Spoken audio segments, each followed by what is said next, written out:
which we had already been answering with the Honorable Commissioner here in Oyo State, gas cannot stay in one place and have value. It must move. And for gas to move, it requires infrastructure. I see various infrastructure players in my room. Asiko is one of them. We will try to build as much pipelines as we can, but we'll also move gas virtually.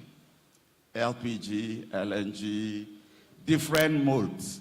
But at the bottom of the line, gas must move from where it is produced to where it is needed.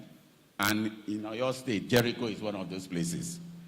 And we have now seen and identified the critical infrastructure that needs to be put in place to ensure that gas goes to all the major regions in Nigeria.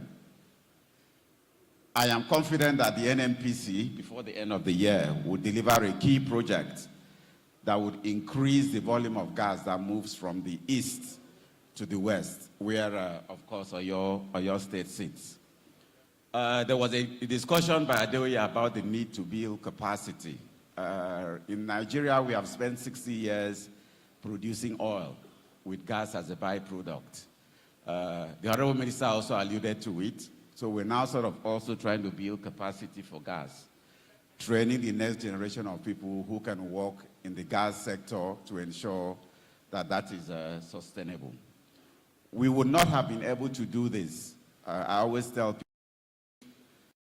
President Bola Ahmed Tinubu in August 2023 had not decided that he wanted to have a gas minister.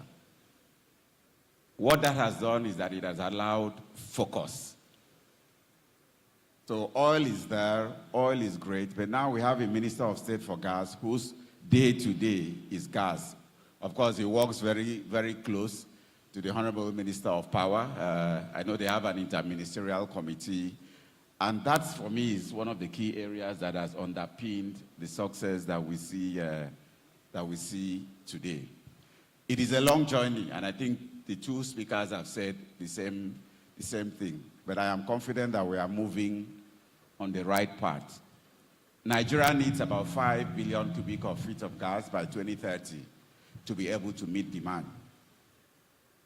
This year, we've unlocked 1 BCF. I think if we continue the momentum, we will get there. I was speaking to the Honorable Minister of Power around pricing for end-user electricity. When we did our modeling, our thinking was that let the high-income band take the first hit, we learn from it, but the model was very clear that the high-income band tariffs needed to start coming down as we redistributed towards other bands, but of course with the electricity improvement staying intact. I am sure that as he continues to work his roadmap, that will come at some point. But most importantly, I think for me, is that I have built gas pipelines in Ogun State, Ibesa, Ota. I have seen the impact it has had, but I have not had a chance to go sit with the business club in Ota or Ibesa or Lagos. And that is what I think what the Jericho Business Club is doing today is so important. We want to talk to the people that are employing people, the people that are creating the businesses, creating the industries that will take gas. Nigeria does not have an O in its name. The G that is in Nigeria is for gas. Thank you. Thank you. Thank you very much, Ed. No, I mean, look, since we are still on gas, I want to kind of follow that value chain a little bit further. So I'm coming to you, Felix. I mean, we've talked about infrastructure, we've talked about policies that are changing. You're closer to where the rubber meets the road. It's infrastructures like yours. By the way, I should say this. Felix is also the chairperson, the president of Nigeria Liquefied and Compressed Gas. So he knows this. Could you give us an idea of what that trajectory looks like in infrastructural build, bridging, and what are the lessons that Oyo State needs to take from what you've seen? Good afternoon, ladies, royal fathers, all other protocols observed. As Tayo, the moderator, has said, I wear two hats. One is ASICO, and the other is the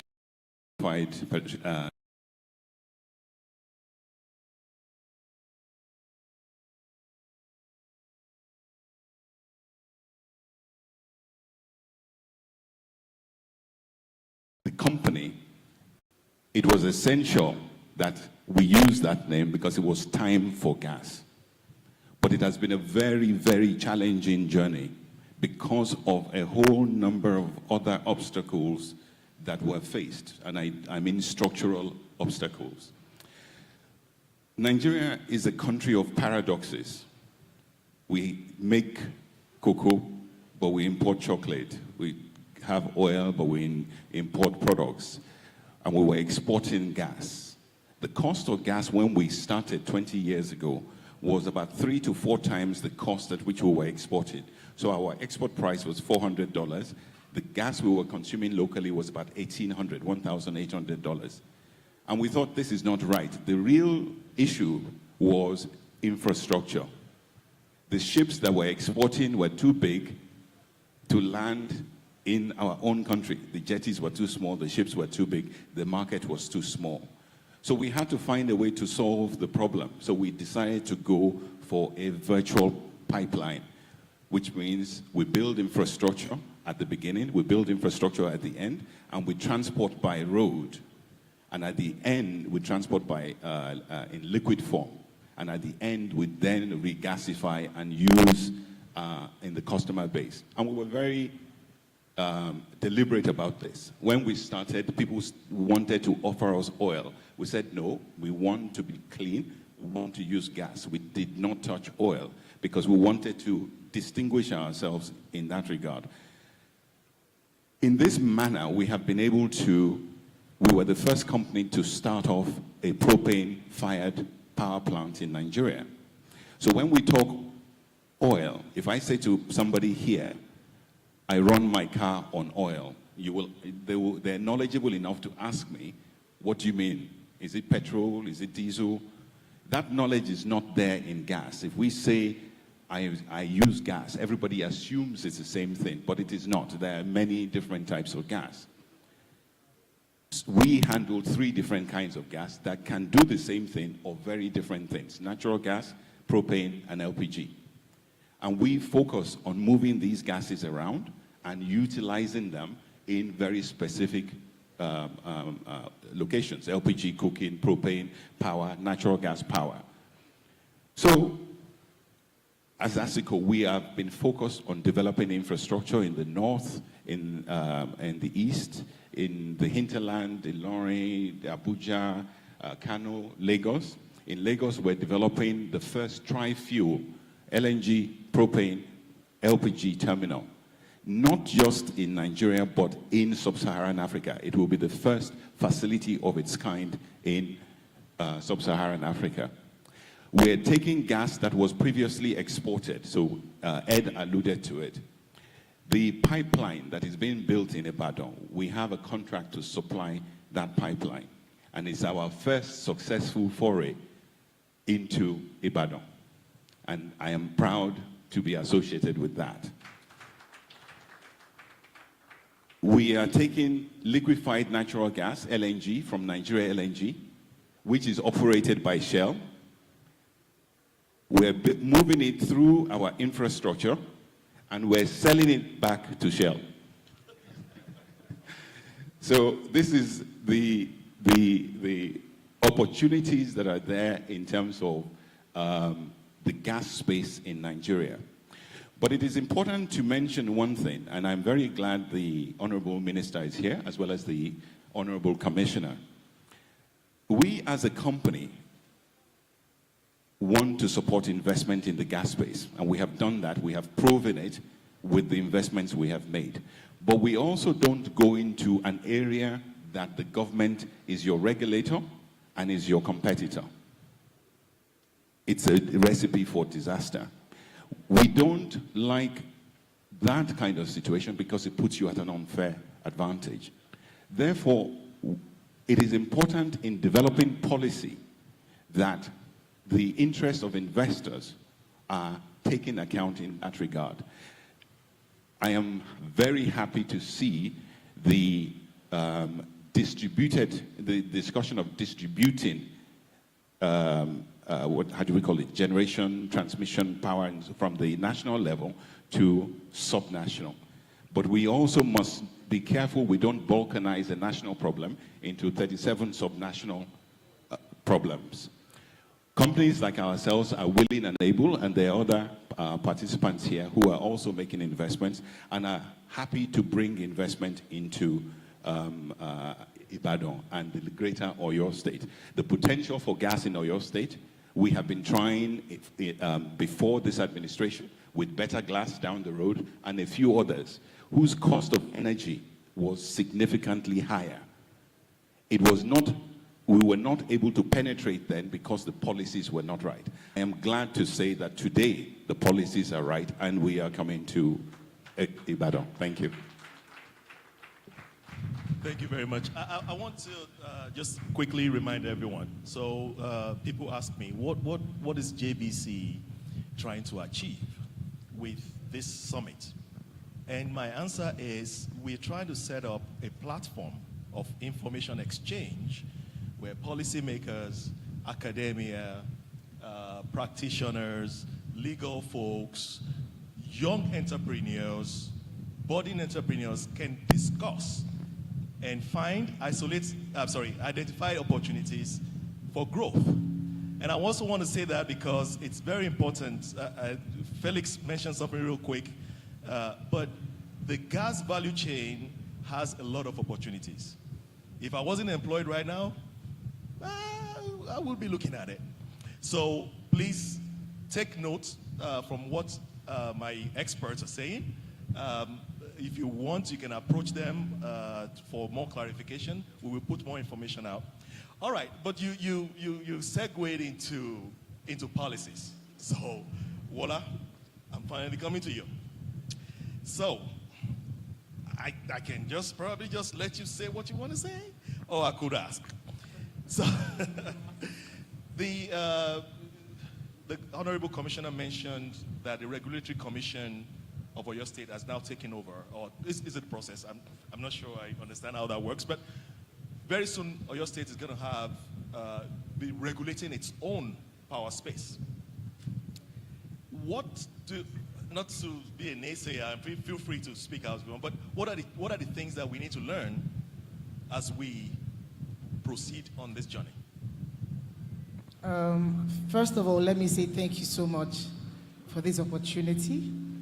As the only lady on the panel, I don't take it for granted at all that the gentleman decided to give us a spot. So thank you for that. Yes, thank you for that. Honestly, listening to the keynote address, listening to the Honorable Minister and the Commissioner of the State, I must say that Oyo State is on track. I'm so impressed with the progress that has been made, and I see that definitely they have it together to a very reasonable extent. From a regulatory standpoint, there are a few things that I think the Regulatory Commission needs to take. I understand that the law has been passed. I know the Commissioner mentioned that. I mean, I wondered about that coming here, and I have the law actually, but it's still in draft form, so maybe the signed one is not yet out. And I know that in February next year, they will be taking full regulatory autonomy, if I'm correct, which is very, very impressive. But there are a few things that they definitely need to look out for. And when I think about it, I'll start with the fact that they have NERC and they have a state regulator. Now, the Electricity Act has a clause in there that says that as long as you take power from the grid, the federal government, that NERC still regulates the power. So in terms of any assets still connected to the grid or still connected to any other states, you will still be regulated by NERC. There will be a lot of regulatory overlaps. There will be a lot of confusion. It's normal, trust me. I joined the industry in 2013. I was actually part of the privatization of the entire industry. And so there's nothing that Oyo State will experience that we didn't experience in 2013. The only good thing is that you have guinea pigs to study from. You have people to look and see, we don't want to make the mistakes they made. So definitely there will be that period where there will be some confusion as to how it should happen. My recommendation for dealing with a thing like that is to ensure that they allow a transitionary period. So in going through the Oyo State law, I realized that they have a transitionary period, but the transitionary period didn't really provide extensively for, again, I say this, it's the bill I looked at, maybe the final law would have it, extensively for what would happen. So in other states, what you typically see is that they allow the federal law continue for a period of time. And during that period, they are modeling their own law. Every state is peculiar. Every state has its own peculiarity, despite the fact that the same disco covers both states. So it's extremely important that whoever is at the Oyo State Regulatory Commission understands this. A knee-jerk approach to dealing with the regulatory issues would complicate things. There are things to think about. There's tariff, there's the delineation of the assets, which is another very sensitive issue which they need to consider.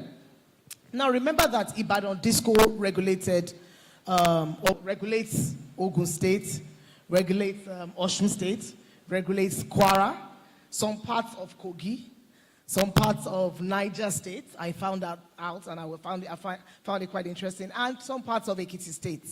Remember that there are assets, and I know the engineers can tell you this. You have assets that cut across boundaries. Delineating those assets will also be another issue that they would have. And the modalities for determining that is extremely key. In Lagos, for instance, you have two discos. And even between Eko and Ikeja, we have assets. I mean, my CEO, my former CEO, the formidable Adeoye Fadebi is here, can tell you easily that those assets, it's difficult to even know how the power, because power just flows.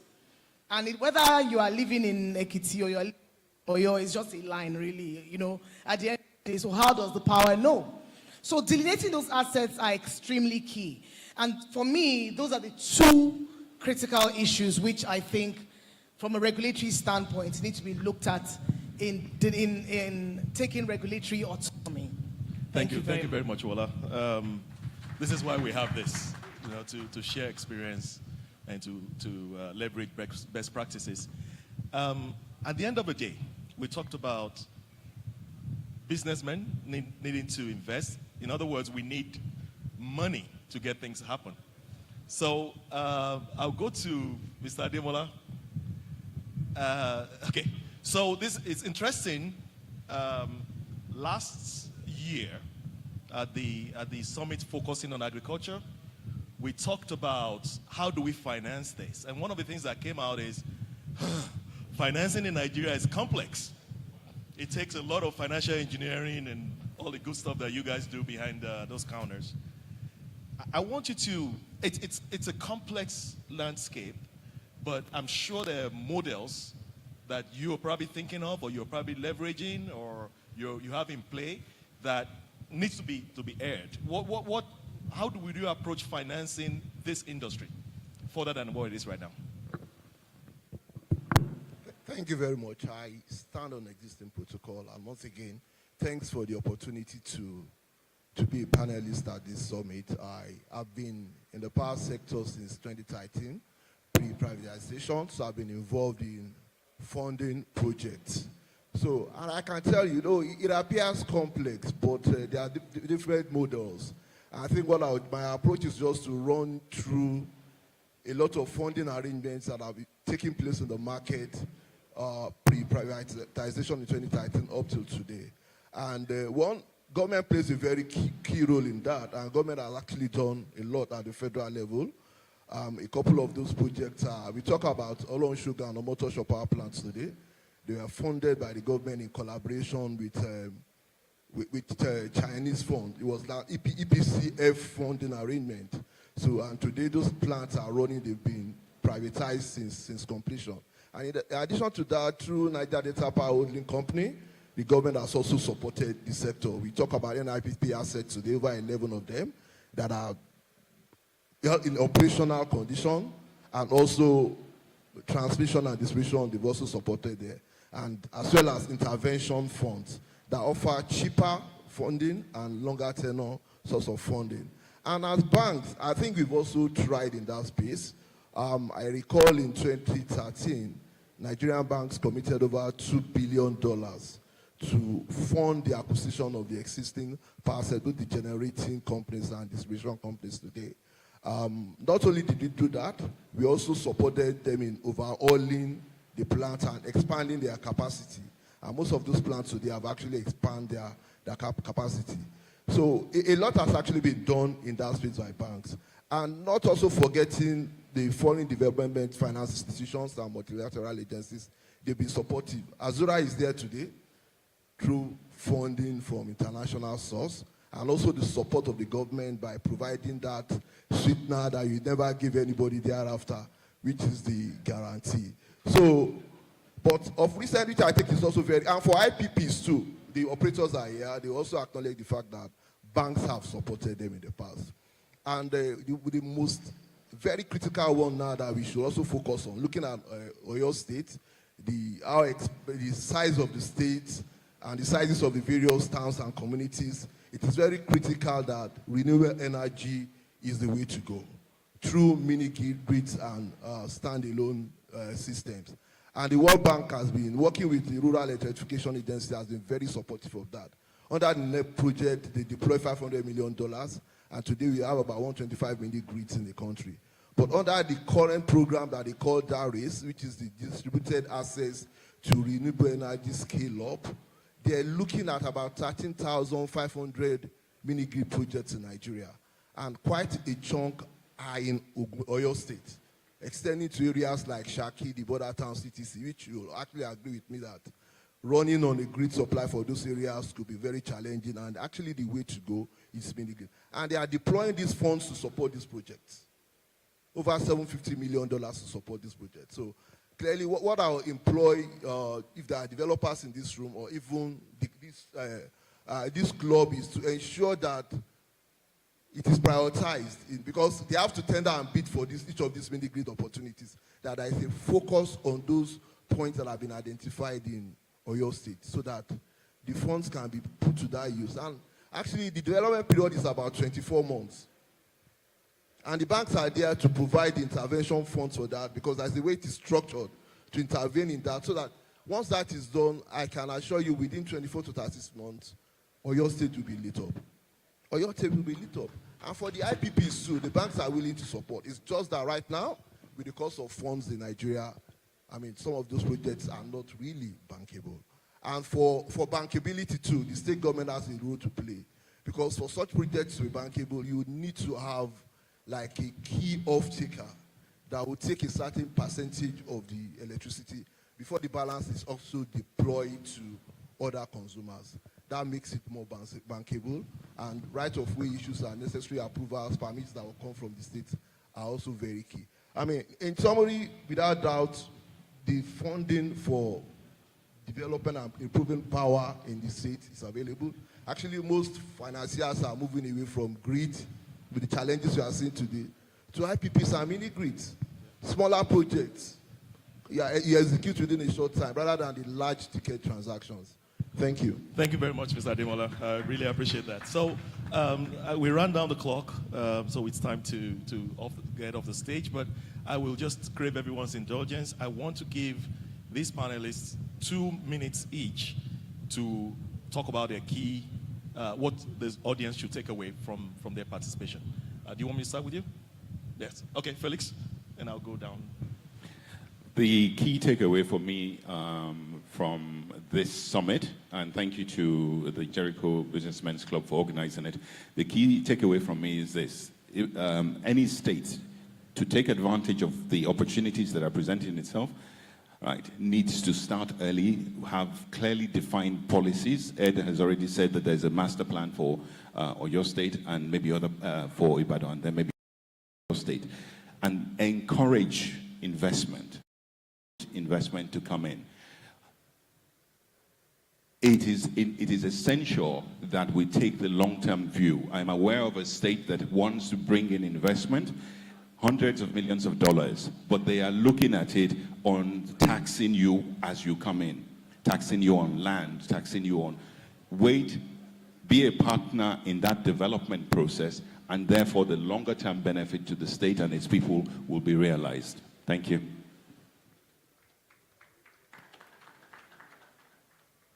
Thanks, Tayo. I think it just probably won't take 2 minutes, but I think when I think about it, Mr. President has said that during this decade of gas must provide prosperity for Nigerians. And so that's where I sort of want to leave it, that Nigerian gas, whether it is cooking gas, must be available and affordable.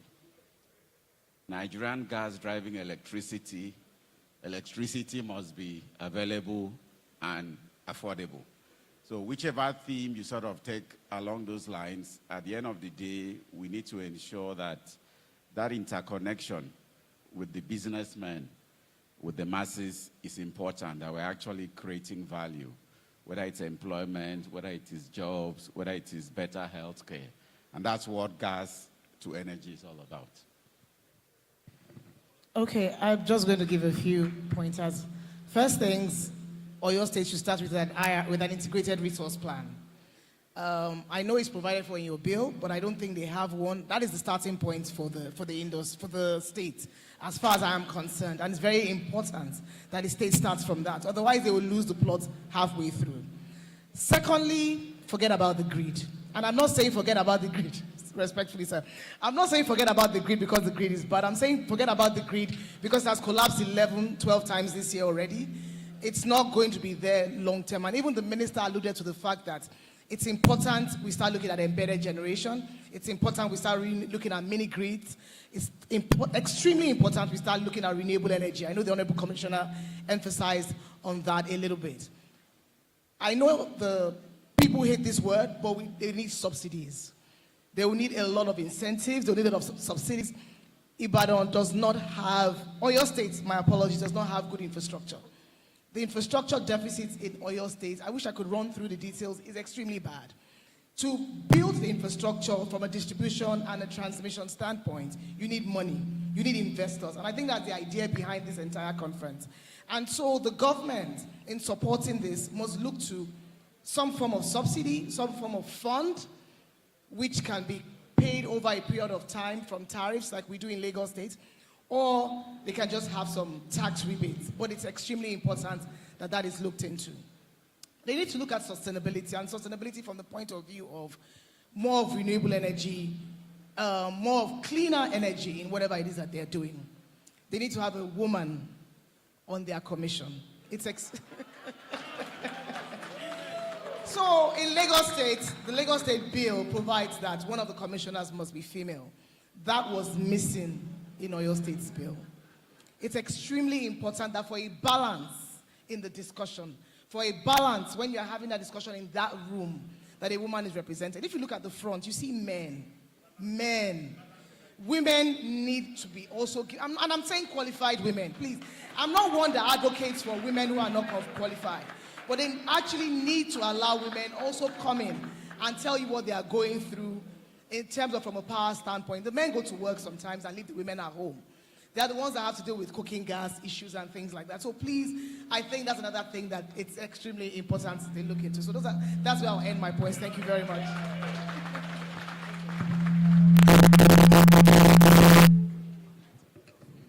Thank you, Ola, for bringing that to the point. For me, I'll speak from the position of an investor. We have a tried and tested model which is successful. And what I see with Oyo State is a big opportunity. There's gas, there are laws, there are skills, We've done it before. There are other people that can do it. There's the will from the government. I think one of the biggest issues or problems that we need to overcome is financing. Money is needed to build infrastructure. Power is not cheap. So getting those funds are always a challenge, no matter how good you come. That's where government is also needed. So the government government support is needed. We need a willing government, which I know we have in Oyo State, to make sure that people who want to invest are encouraged to come and do so. I just want to mention one thing. Ekiti IPP, I think the national grid has been down 14 or 15 times. Not once did it blink during that period. Maybe because it was small, maybe because we're underground, we have an underground network. I think it was more to the point that smaller projects, as the Honorable Minister said and my brother Adoya said, are easier to manage and easier to achieve. So in doing that, I think when you invest, a lot of people will come and say, we want to build 50 megawatts. And you're like, okay, fine. Who's your off-taker? They said they don't have lights here. But there's more to it. So even when you're coming to invest, come with your facts, with your figures, and with your knowledge. Thank you very much. Thank you. Oyo State. Actually, because I schooled in Ibadan, and in my days in UI, I was a bit adventurous. I remember some of those survival treks we do from UI to Omeadio, Fiditi, Abijo, etc. And we also get out of town to some other cities and communities in Oyo State. I have a feel of, what Oyo State is and what it requires. There's a lot of potential for agric, and because some of those towns are also far and far-flung, clearly you need a solution that can be easily deployed. Like you likely mentioned, funding is a challenge. So the World Bank $750 billion that is available for over 13,000 mini-grid locations in Nigeria today, I implore that the state should take advantage of that. Work with serious developers that even when they are picked for those locations, they approach banks for funding, they can be availed such funding. So if Oyo does that within 2 to 3 years, and I can assure you that the whole state will be almost lit. And for IPP projects, the state has a key role to play there. Like I said, apart from Ibadan, what you've done in Ibadan is fantastic. Other key towns and cities in the state, where you have some government, presidents, etc., go into similar arrangements, partner with RPPs. So those will form the offtake, the core anchor tenant, and you can also sell the balance to the rest of the environment, collaborating with the Ibadan, such that you can get that funding from bank. So, well, you're on the right, the state is on the right path, and this body has actually also taken that bull by the horn. I clearly believe that if priority is given to this, Oyo State will be lit in 3 years, and funding will be obtained. Thank you. Thank you very much, Adip. It's exciting to know there's another UI person on the panel. I know. Oh, wait a minute. Let all the UI people raise their hands. Woo! All right. Sorry, I had to do that. Adeoye is jealous right now, and the Honorable Minister. Okay. I have just been told that we have 5 minutes. Can we take 2 questions? 1 male, 1 female, so Wala can leave me alone. 2 questions from the audience.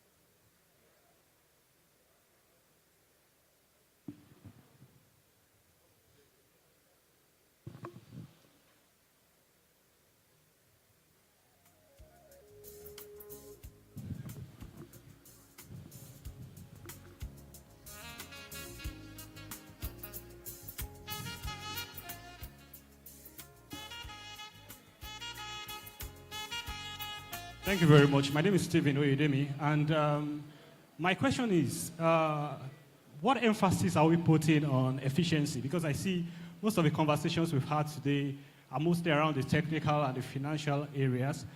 Because one thing with our people, to a large extent, is that you see them waste a lot of energy. I mean, in my house, all of my appliances, all of my bulbs are maximum 5 watts. But you see in the street, a woman, 200 watt bulb on in the afternoon.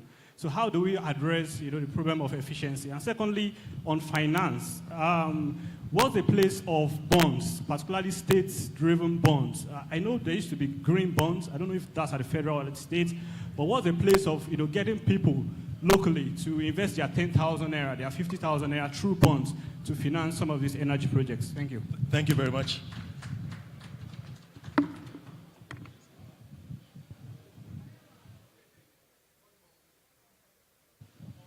One more question from a female participant. The first female participant to stand up gets the microphone.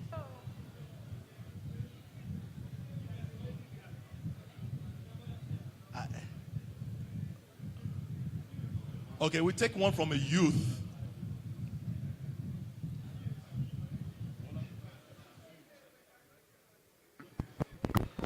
I'm sorry, there's a lady here. There's a lady here. I'm sorry, there's a question. I'm sorry, there's a question here. Okay.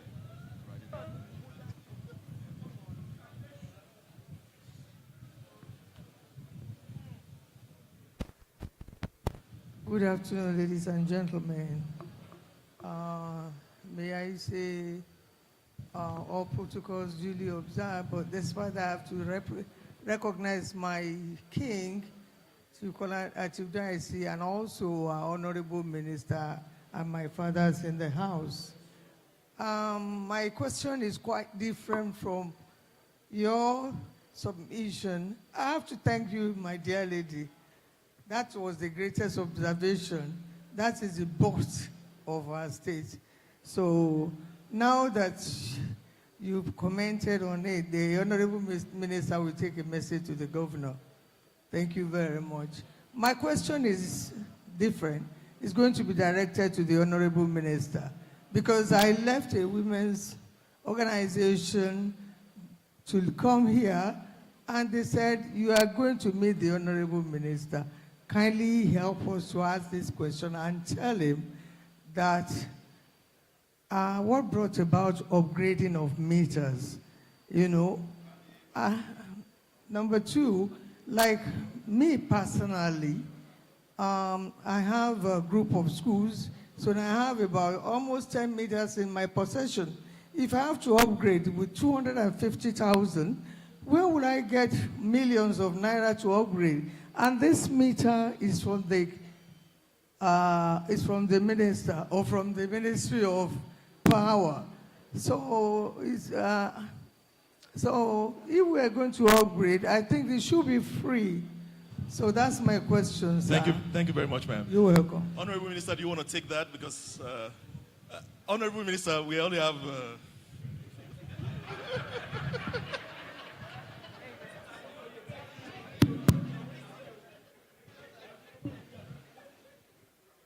Thank you very much for the question.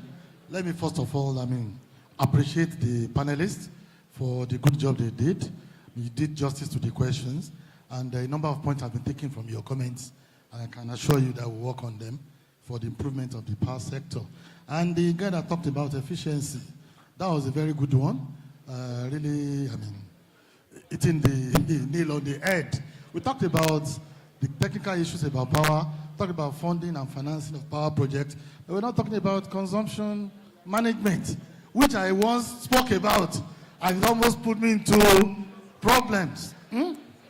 This is the time for the truth. We need to talk about efficiency. Let me first mention that the most efficient and the least cost power that we can consume is the grid power. It's the grid power.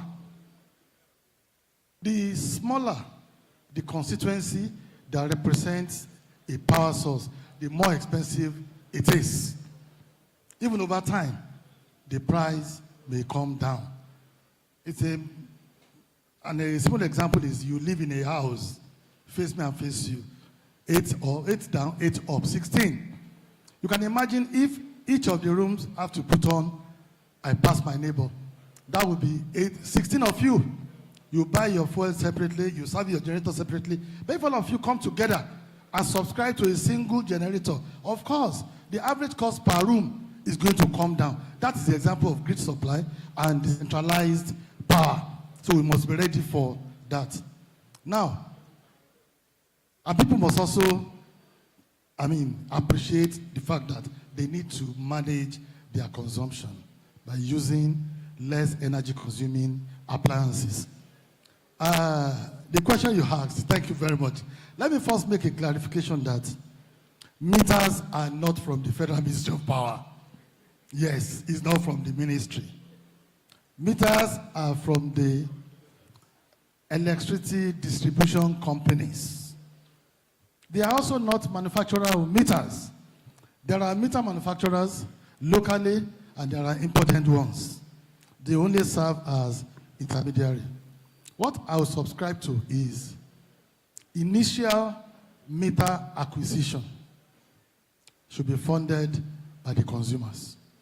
But to reduce the initial financial burden, there could be a funding plan for it, whereby there will be a financing and you pay over 5, 8, or 10 years so that you don't feel the burden.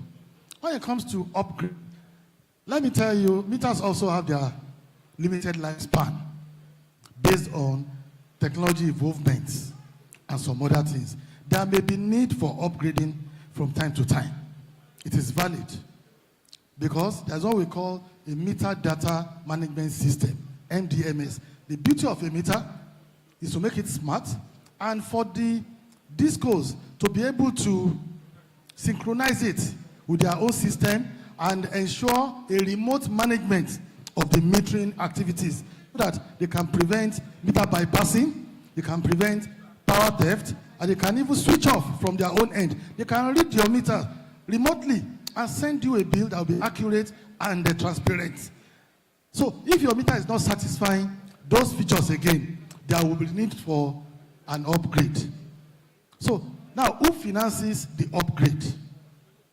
I believe that discos should be in a position to look for a win-win pattern of funding this. If they cannot fund it by themselves, they must make it easy for you to fund it. And the cost involved must not be the cost of a new meter. You understand? So that if it's going to cost you 20 or 30,000, they can arrange for a finance that will make you pay this over 18 months to 24 months. So instead of paying 24,000 naira at a go, you can be paying 1,000. As soon as you are charging every month, they remove 1,000. That's the cost of upgrade. Just to make it easy for the power consumers. So I will support a win-win situation. There's no hard and fast rule about this. There are some people that will not wait. You want to upgrade, they pay you immediately and you upgrade. There are some people that cannot afford it. They will say, no, I cannot pay.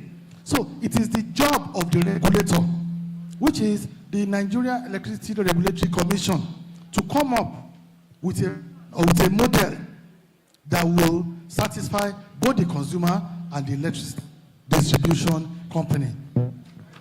Thank you very much, Honorable Minister. I noticed this because I got a lot of petitions, complaints, calls from some of the discos constituency that, oh, this is too much and all that. And I've called the chairman of NAC to intervene. So all the petitions you have, please send it to NAC. They will intervene. Thank you. Thank you very much, Honorable Minister. It's interesting you pretty much addressed everything. Okay.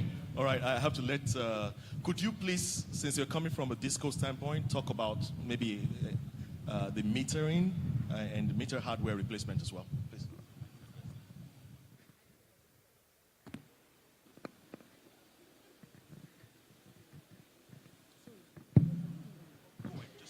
Okay. I just wanted to add to what the Honorable Minister said regarding the lady's question.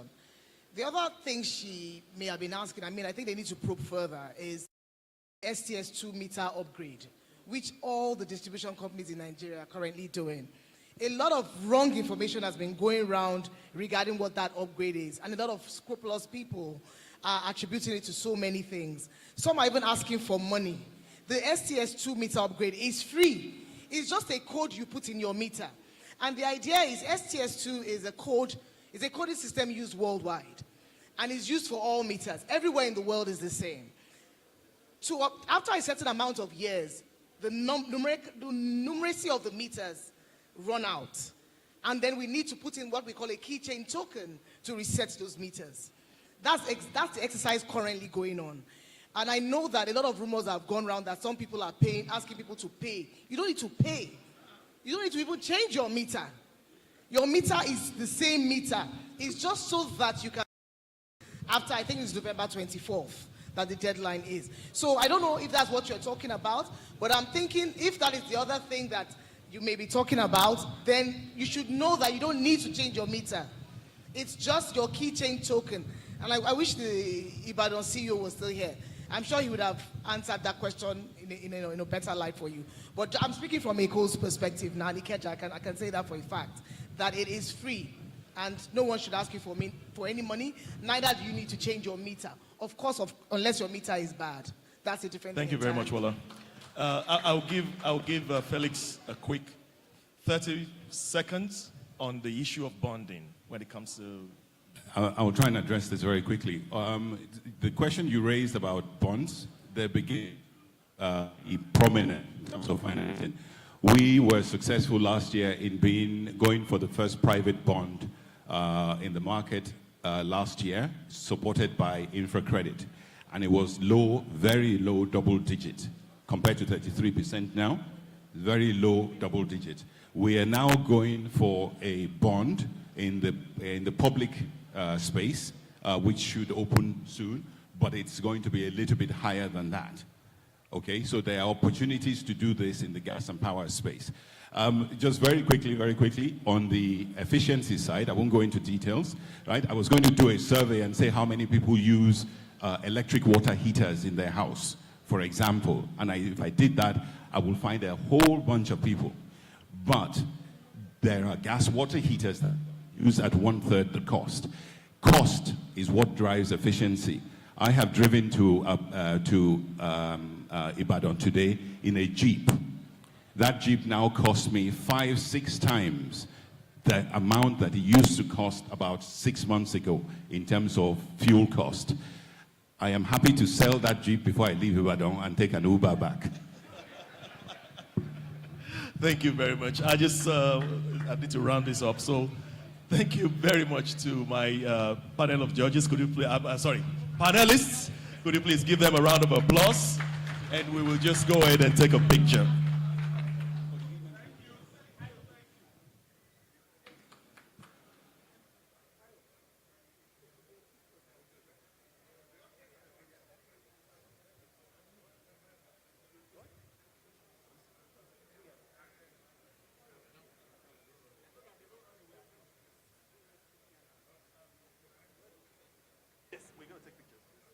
Okay, quickly, we would love to take pictures, official pic.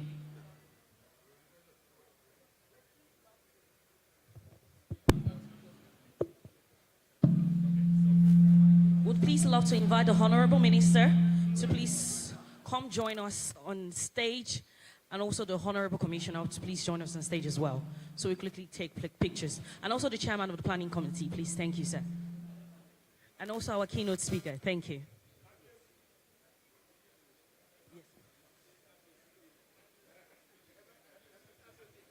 Kabiesi, please, we would love you to also please join us, sir.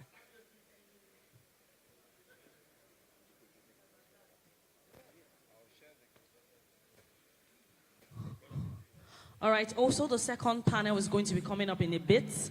We're going to be having that immediately after the photo session. And it's going to be a great time. Of course, we'll be having fun in here.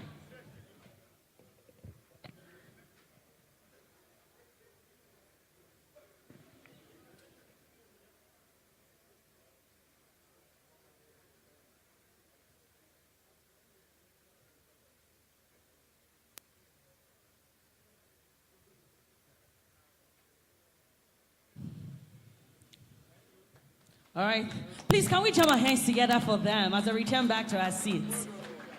Trust me, they have delivered. I've learned so many things today, especially about energy, how it can be conserved, and so many things going on in that sector. All right. We have just one panel session more to go today before it's a wrap. But quickly, I would also thank you so much, our dignitaries. Really appreciate you. Please, one more time, let's jam our hands together for them as they return back to their seats. Okay, so I've been seeing a couple of young minds. If you are a youth and you're here, can I hear you say yeah, yeah? No, no, not there now. Why no, they represent? Why? Even the Holy Book says that the glory of the youth are in their strength. If you are a youth and you are here, can I hear you say, yeah, yeah? I like our daddies because they're even representing. Okay, so quickly we're going to do something. I think around that area, I just need 4 guys. No, please, no. Gender equality. 2 girls and 2 guys. I need you to come on stage quickly. We want to do something. Fast. You don't know what you're winning. 2 guys, 2 ladies. Come up on stage. Quickly. And sit down comfortably. All right? Wait, what's going on? We don't have ladies. Youths, ladies, you're present. Okay, if it's the guys, let's go. 2 more guys. 2 more guys. Okay. 1. Okay, I have 1 more. Jenny, you're just coming. Go. Oh, you been.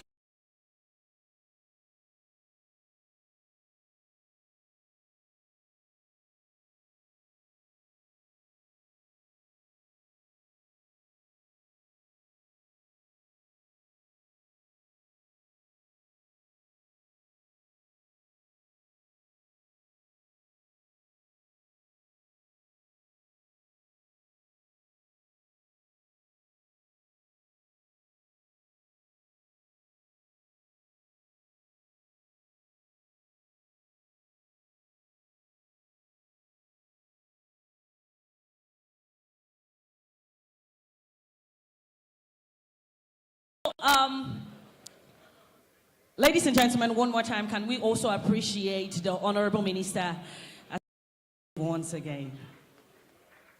Thank you. All right, are we ready? Okay, so the first thing you would go into the crowd to get is, you go into the crowd and you will get a pair of sneakers. A pair of sneakers is going. Oh, DJ, hit me music now. What's in this up? A pair of sneakers. I don't know how you want to get it, but just make sure you get it. A pair of sneakers. Remove your shoe. A pair, that's 2. So have your seats. DJ, what's in this up? Play music. It's going. The rest, maybe people should not bother coming back. A pair of sneakers. Okay. 1 more person to go. A pair of sneakers.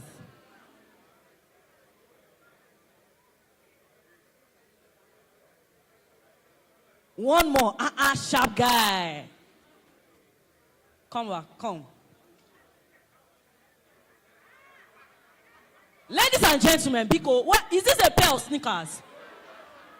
Who has this shoe? Where did you get this shoe from? Return it and go and have your seat. Thank you. Okay, you've gotten your the lady has a roll finally. Okay, cool. So all you have to do is return the sneakers back to wherever you picked it from.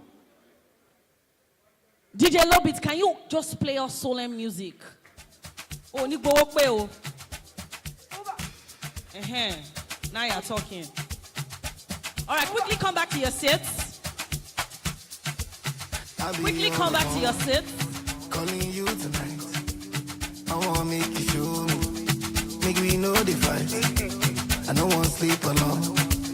Wanna hold you tight. All right. The next item you are going to go into the crowd to look for is just the last one. Is just one more. Is a car key to a Mercedes Benz. Yeah, to a Mercedes Benz. I don't know how you want to get it.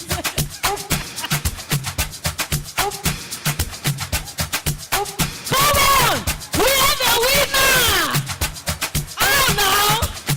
Wait, oh. Are you sure it's a Mercedes Benz? Wait. Hold up. My dad is in the house. You help me with this one. Is this a car key to a Mercedes Benz? How about this one? Please, which one is superior?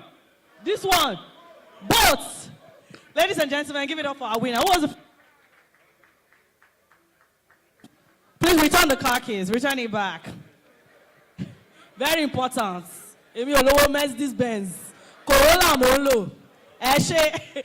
Please, once again, jam your hands together for them. All right, we're moving on to the next panel session. Wait, you must collect your gifts. First Bank, our honorable sponsor. What do you have in stock for our winner? Woo! Congratulations. Thank you. All right, we're moving on, ladies and gentlemen, and I'm going to be inviting the next panel session. Because our time is fast spent, we're just going to go right into it. So this is panel session 2, and we're going to be talking about bringing the energy divide, leveraging renewable energy for bridging the energy gap, and fostering Oyo State's industrial future. All right, so we are going to be welcoming our panelists, and please, we're going to be doing this as we jam our hands together as we welcome them. Okay, the first person I'm going to be welcoming today happens to be the Head Energy Infrastructure and Major Project Advisory, KPMG Africa. Ladies and gentlemen, if your hands are not too busy, give it up for Erabo or Kogun. Please, let's jam our hands together as it comes up on stage. All right, so I would love that you sit, very close to your name, your picture. Yes, exactly. So let's do that. All right, we're moving on, ladies and gentlemen. It looks like for the first panel, we had a lady, and also we're going to be having a lady joining this panel list today. I invited her earlier and spoke about, I remember complimenting her outfit, the Head Investment and Technology Promotion Office, Nigeria, ITPO, Abimbola Olufore Wyclef. Please, let's jam our hands together for her. All right, we are moving on. And the next person I'm going to be inviting to join this panel happens to be Investment Manager All On Sheye Basser. Please let's jam our hands together for him. Please let's jam our hands together for him as he comes up on stage.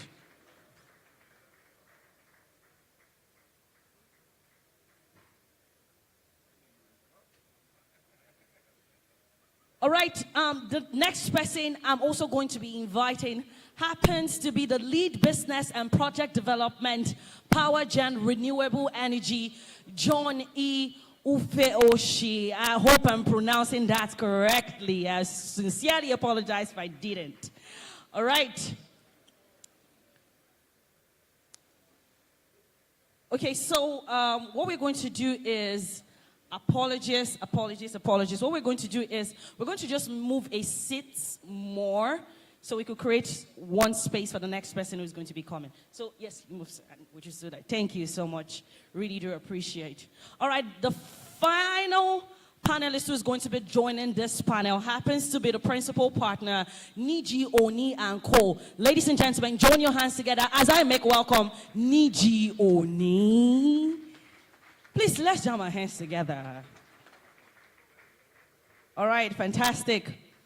And to moderate this very beautiful, amazing, intellectual panel, ladies and gentlemen, give it up for the CEO, Cranium Engineering Limited, Shola Adekunle. Let's jam our hands together as he picks up the microphone from me and he comes to moderate this beautiful and wonderful panel. Thank you so much.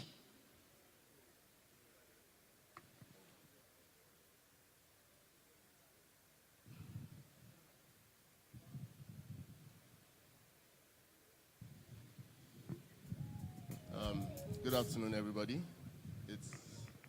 It's been a long day, so hopefully this will be very interactive, and it's going to build on a lot of things that we've heard since the day started. You look at the panel and you find out that it kind of cuts across the value chain of the energy industry. So the main reason why we're here,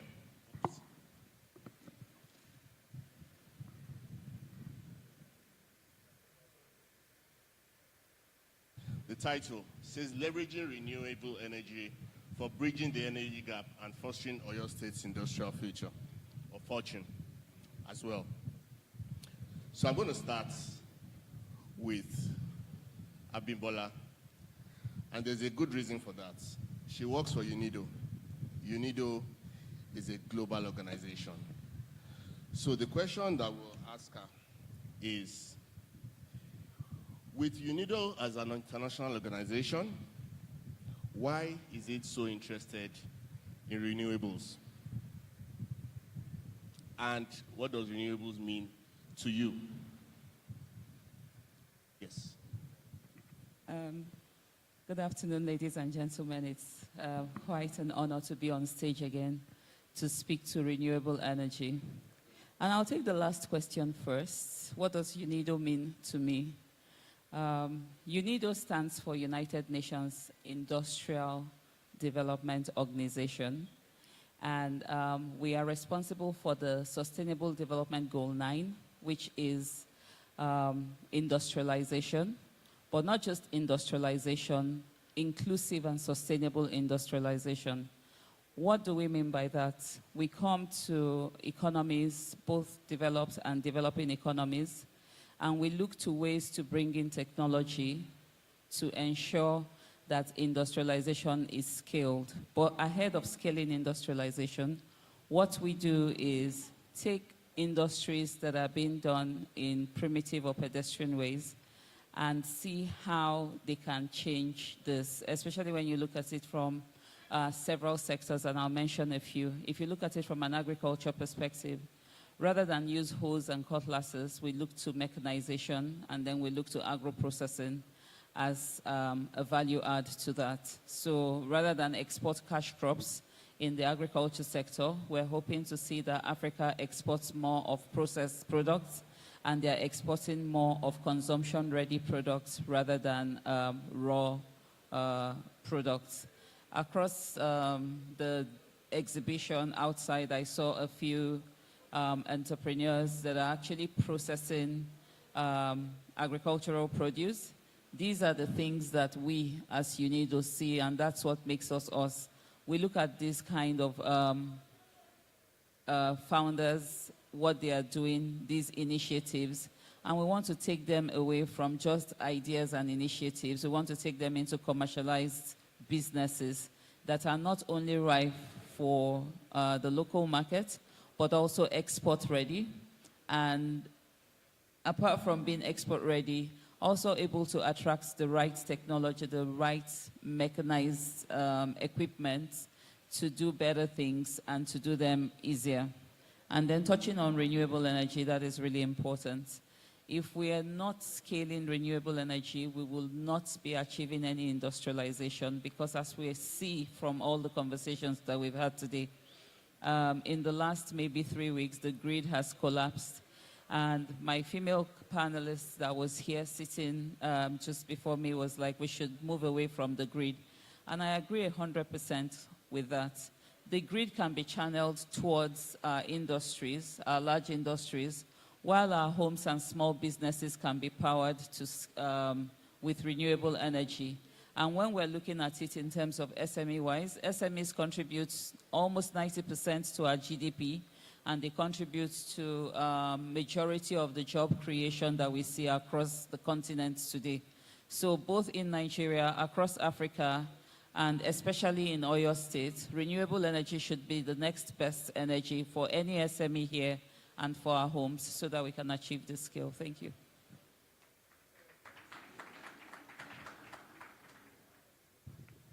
Thank you, Bimbo. What I take from what she just said now is UNIDO is not just about renewable energy. they support sustainable development and industrialization. So I hope that all the exhibitors, the innovators, the SMEs here heard that. They have a booth outside. You can reach out to them, get contact details, and you can start your journey with their support. Thank you again, Bimbo. My next question is for Sheye Basser. Sheye works for a company called Olon. I'm sure a lot of us here have not heard of that company before. So I'm going to just ask him to tell us about Olon and what Olon does in the renewable space. Thank you.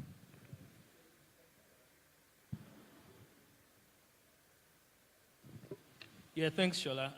I think just you being an ex-Shell person, you just wanted to highlight,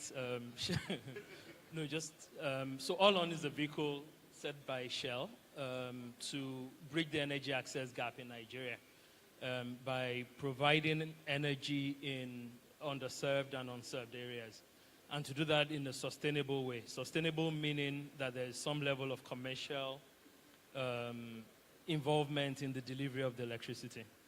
And the mandate under which Olon works is to foster about 1 million connections by 2030, which, if you think about it, that's a very significant target. And so Olon does this by investing in different kinds of companies, in different kinds of spaces. It might be some of them are producing devices that you can go to Alaba Market or go to Agbeni or Gate and buy and take to your home, and then you can power your home. We finance some of those kind of people. We've invested in people who are building mini grids. And some of those mini grids are in communities where they've never ever had power before. And in some cases, those mini grids are the first time, and it's actually the only opportunity for those places to have electricity because they have no other means, no other energy sources. We also fund the likes of PowerGen, who do interconnected mini grids where they're taking electricity partially from the distribution company, and then they're augmenting it by electricity that they produce on site. So that's just to give you an idea of all the different types of activities. Essentially, if somebody's doing something innovative, if somebody's doing something commercial that allows people to get access to electricity, and there's a business case behind it, then we're interested and we really want to talk to them. So I hope that does introduction. Thanks, Sheye. I hope everybody now understands why Olon is here and the opportunities that they bring. Every business needs some level of advisory services. It's either your friend or your brother or your mother or your father is advising you, or you go to some professionals. Now, with us here is Erabo Okogun. Erabo works for KPMG, who most of us are familiar with. So, Erabo, the question that we have for you is, for anybody trying to go into renewables as a business today, as a sustainable business today, what advice will you give? What should they look out for? And based on your experience, what are the biggest elements of defining success and achieving it? Thank you. Thank you very much, Shola. It's a pleasure and honor, and I stand on existing protocols. Good afternoon, ladies and gentlemen, and I want to appreciate the Jericho Business Club. I grew up in Ibadan. I attended UI,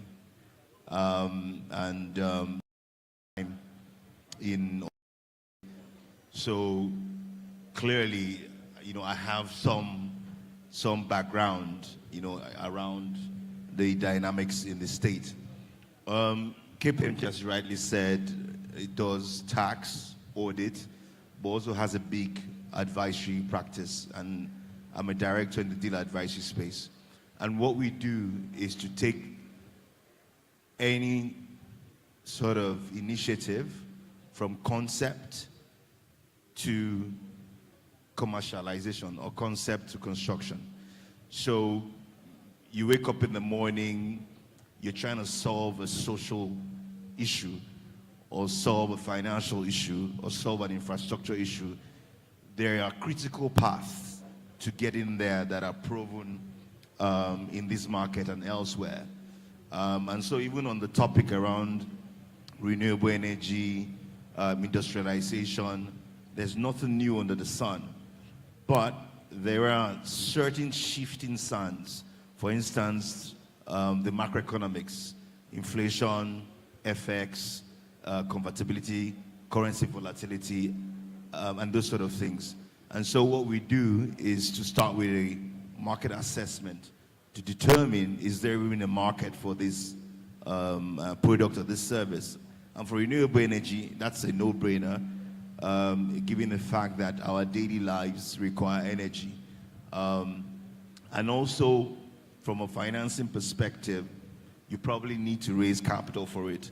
And so what we do is to help you write a business plan and do the financial modeling and put our stamp on it, because anywhere you go to a bank with a KPMG stamp on it, you know, half the job has been done.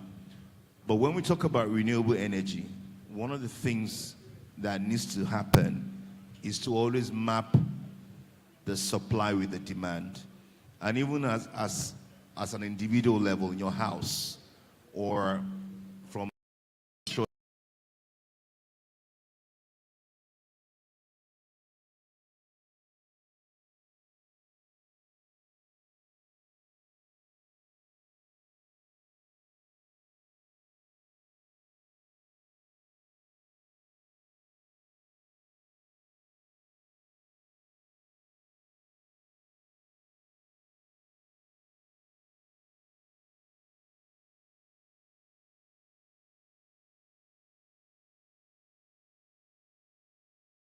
sees everything off, demand goes down. Now for renewable energy, particularly if it's solar, without batteries, it means the energy is produced as the sun rises, right?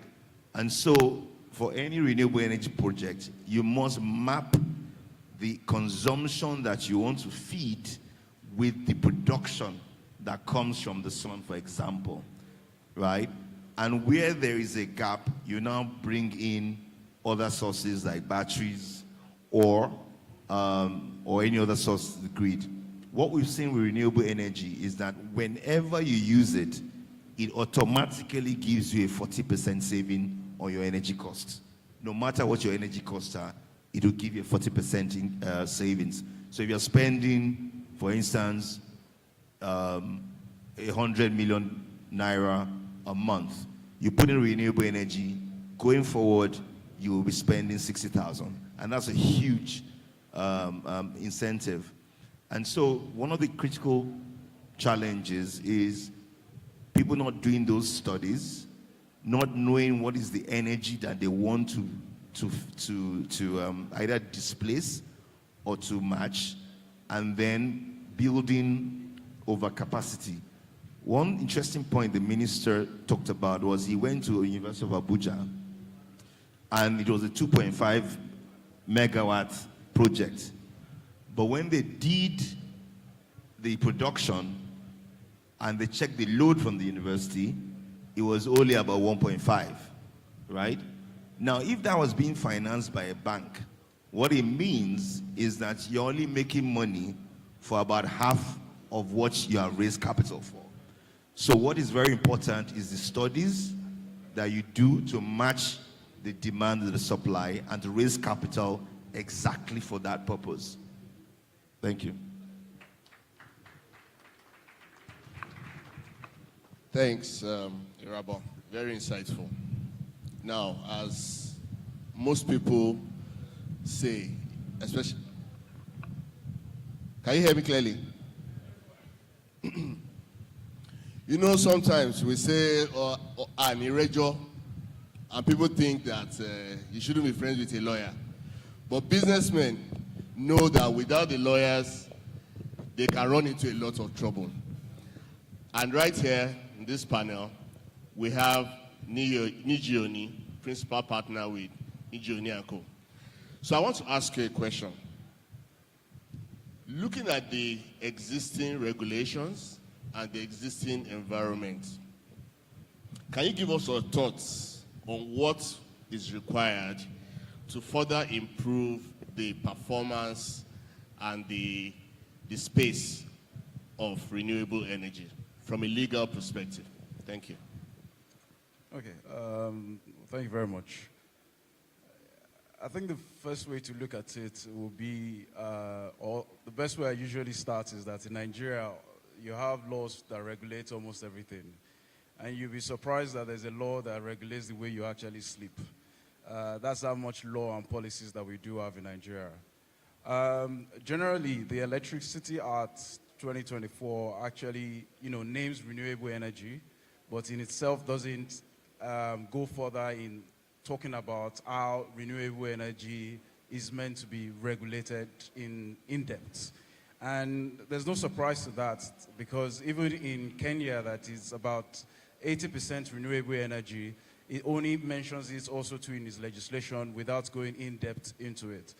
But that being said, given the fact that we have other aspects of law that would regulate transmission, distribution, or generation, so the moment you are doing that around renewable energy, then you are caught up by several other laws. There has been policies that has been developed, which we can classify as secondary legislation.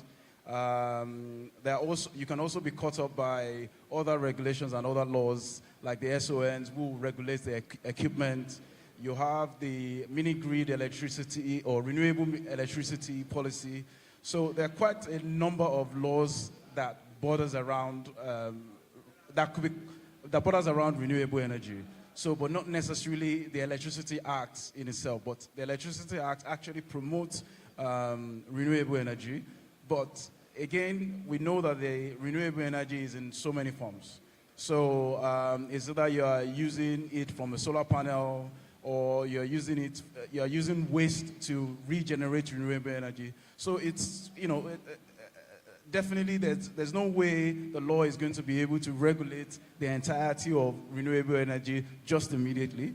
But in terms of the processes that goes with renewable energy, which is your generation, transmission, and possibly storage also too, there are several laws that borders around or that regulates those specific aspects of your renewable energy aspects. So again, like I said, even with the equipment in itself, you have MANCAP and SON that would regulate what kind of equipment is being brought into the country or that is even being made locally. I think your second question was in first of how to... The second question was, which you've kind of answered anyway, is okay. What sort of experience do you think, what sort of legal perspective do you think should be shared with people who want to play in that space? Sorry, can you come again? Legal perspective you can share with people who wish to play in that space, the renewable space.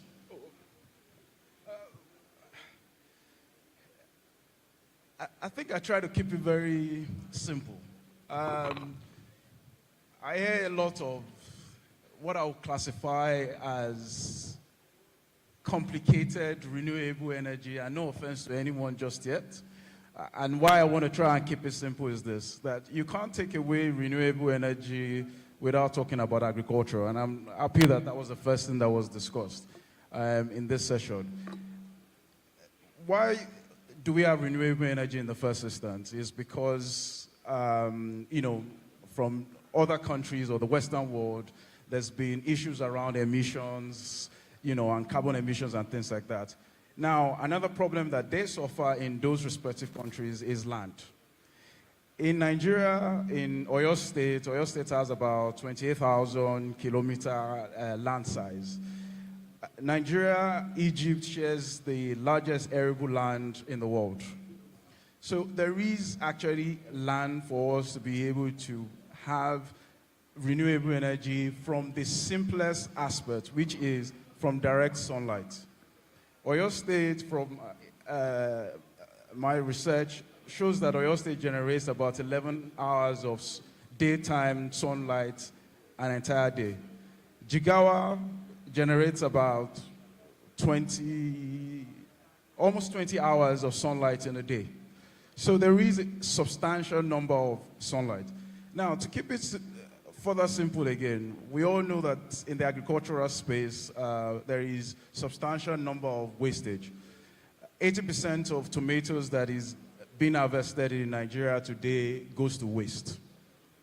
Out of the 80% that goes to waste, if you convert the 20% into 100%, Nigeria only consumes about 60% of it.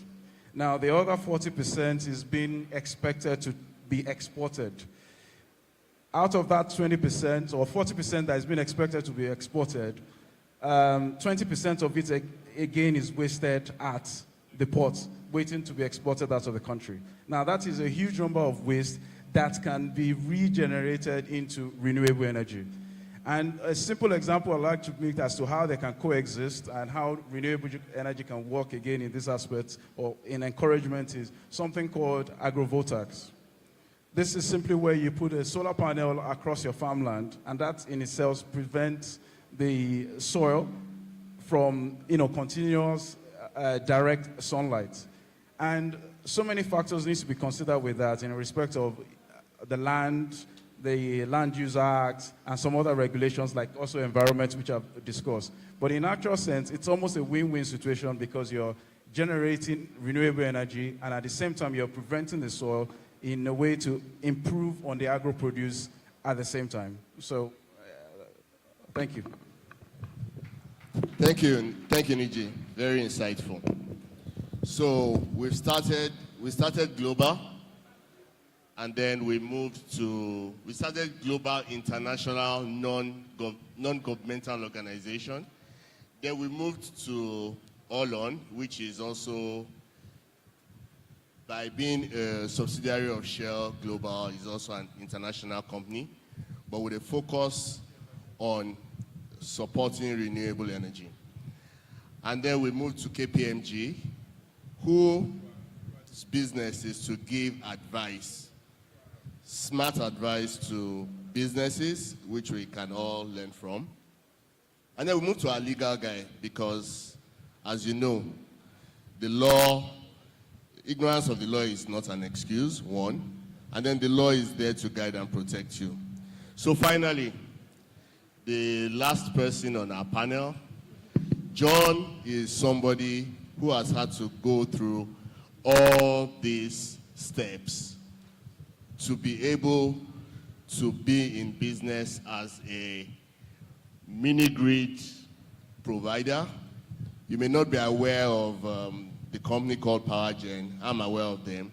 So John, the first thing I'd like you to do is introduce PowerGen, how you fit into the renewable space, and then give the people here, because even though this is Jericho Businessmen's Club Summit, the participation is beyond Oyo State, and it's actually also being streamed, so it's being seen internationally as well. So I'd like you to just tell us a little bit about your company and what you do, and then give us some insights into how the journey has been and where you are taking it to. Thank you. Thank you very much, Shola. Good afternoon, everyone. Permit me to stand upon existing protocol. I mean, you were spot on with how you took, the questions. Like, the buck stops here, right, with the developer. In a nutshell, I'll just give you a timeline of the entire industry, and that will give you a picture of what we've done in the industry. PowerGen. PowerGen is an American. Basically, our parent company is American, and we operate in about 7 African countries. And we came into Nigeria in 2018. You will recall that in 2016, the mini-grid regulation was passed, right? And the first mini grid was built in 2019 under the NEP, under the Nigerian Electrification Program. The first mini grid was built by PowerGen 2019 in a place called Rokota, Niger State. We commissioned the first interconnected mini grid just last year, 2023, November. The Honorable Minister of Power was there to commission the project. It was in total a place 20 kilometers from Abaji. We did that project in conjunction with AEDC. And that's the timeline, basically. We're a very pro-clean energy company. And we know this space, owning from the fact that we've done several renewable energy projects, basically solar powered, across Africa, so we know the business landscape. And since 2019, we'll be operating in Nigeria. And we have about 16 mini grids currently running. And we have a lot of orders in the pipeline. We've got a multi-megawatt project still in early phase of development planned for Oyo State. It's going to be an industrial cluster. So that in a nutshell is what we do. We are not competitors to what the disco guys do. No, we sort of augment what they do, right? Because we know what they have or what they give is not enough. We just come in to sort of collaborate with them to provide sufficient power. So we do serve the underserved and the unserved. That's where we look at, the underserved and the unserved. And I think that answers the question basically, right? I just went straight to the point, except you want me to delve further. Oh, fantastic. It's, thank you. It's actually, thank you so much. Thank you. And like I said, I want us to be quite interactive. It's late in the day. And also to test if the audience was actually listening. I'm going to now call for questions that are specific to what any of them said. So, the ushers, if you have any questions for them, can you please raise up your hands and somebody will get a mic over to you. Please, your question must be specific to the information you heard here. There's somebody there. Please introduce yourself, your name, and then your question. Make it short, please. Thank you. Good afternoon, everyone. I am Oyedeji Uluwa Tonyi. I'm from SOFON, Small Scale Women Farmers Organization of Nigeria. Please, from what Mr. Nijioni, from what he said the other time, if I get him right, I picked something from what you said, sir, which I know it will be a benefit to me and my people here. And I will want you to, please, if you want to explain this to us again, let it be in our own language that my people will understand, please. Because some of them are complaining here that they are not, they don't really get what is going on. We are trying to translate to some of our people here. So please, that aspect that I said we are going to benefit from it, please help me say it in the language that we understand, sir. You mentioned something about agro focus, if I get you right, that putting solar on our farmland. Please, I want us to put more light on it for us. Thank you.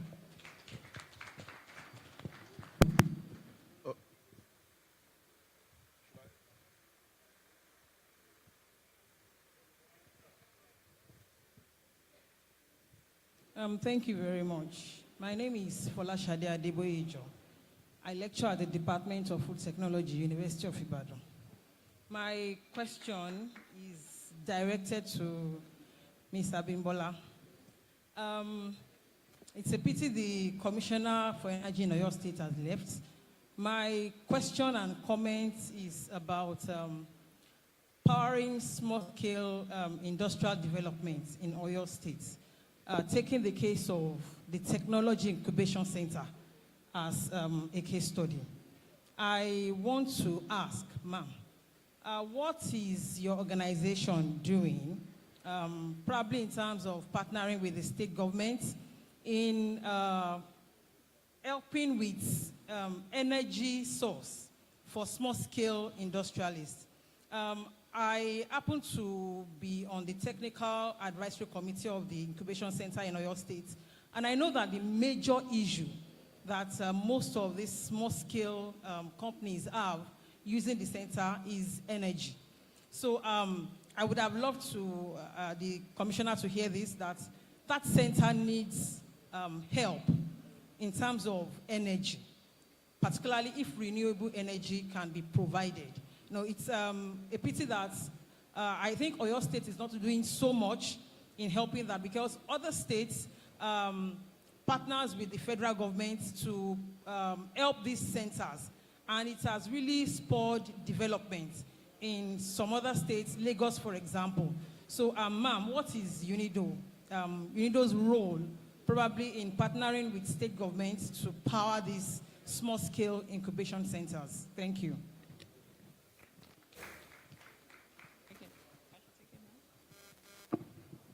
Who wants? I can take. Okay, we'll take one more question from the gentleman by the camera, please. Thank you. Good afternoon. My name's Alaji Aibo Gasani. I have a farm in Okpara settlement. That's far away after Shaki. And at the same time, I run a small-scale industry in Ibadan here that has to do with block industry. We have been battling with electricity. I want to know what is happening. Like the other lady said, unfortunately, the Commissioner for Energy has already left. I want to know what is happening with rural electrification in Oyo State. Because Okpara is a farm settlement. If they can give us cheap electricity there, it will be good. Then at the same time, the little industry I have here in Ibadan,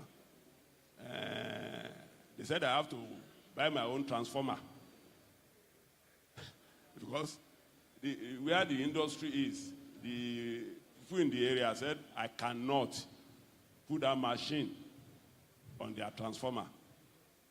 Then again, we are talking about renewable energy. I came across one man.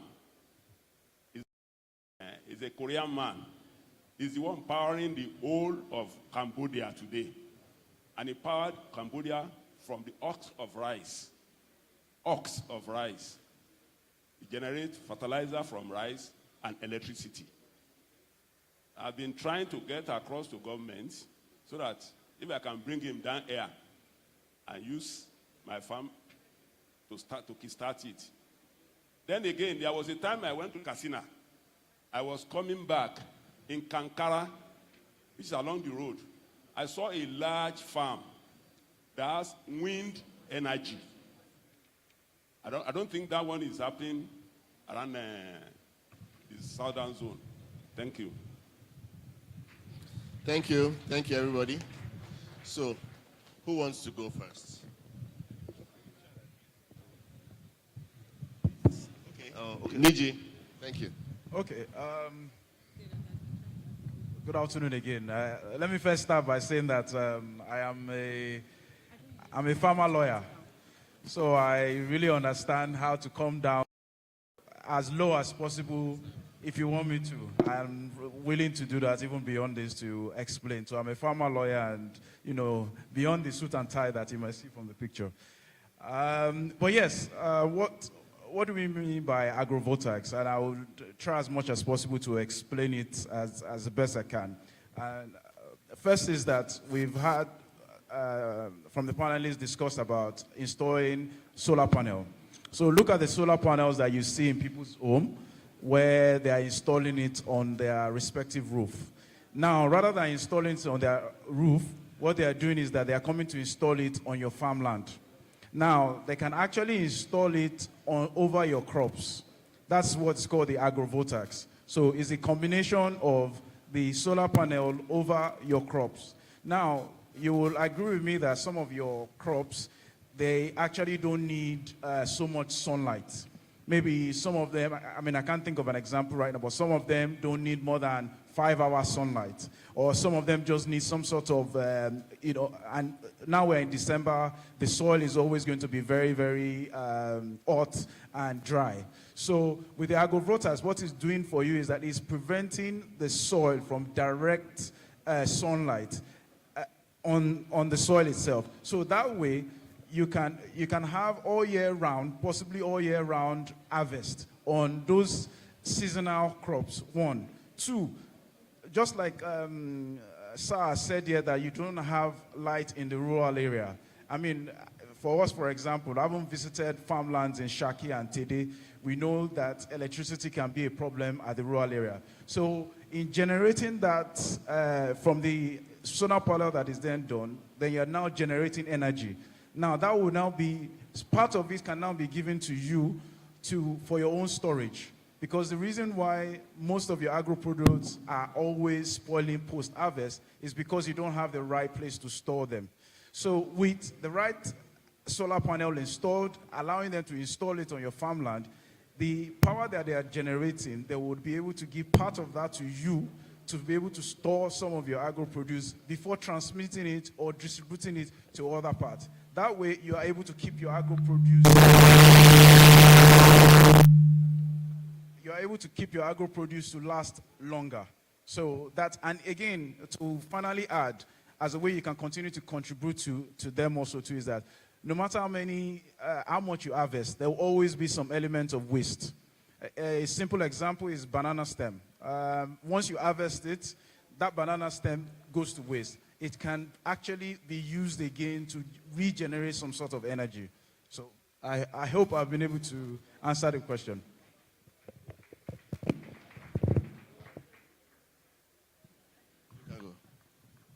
Yes. Okay. Hello. Okay. So I'd like to. Hello. Okay. So on your question, what UNIDO is doing, the first simple answer is nothing, because we have agencies of government that are responsible for your ask. And one of those agencies is SMEDAN, the Small and Medium Enterprise Development Agency of Nigeria under the Ministry of Industry, Trade and Investment. Is responsible to set up shared facility centers across all 774 communities in Nigeria. And these shared facility centers, what do they do for you? They help you to leverage.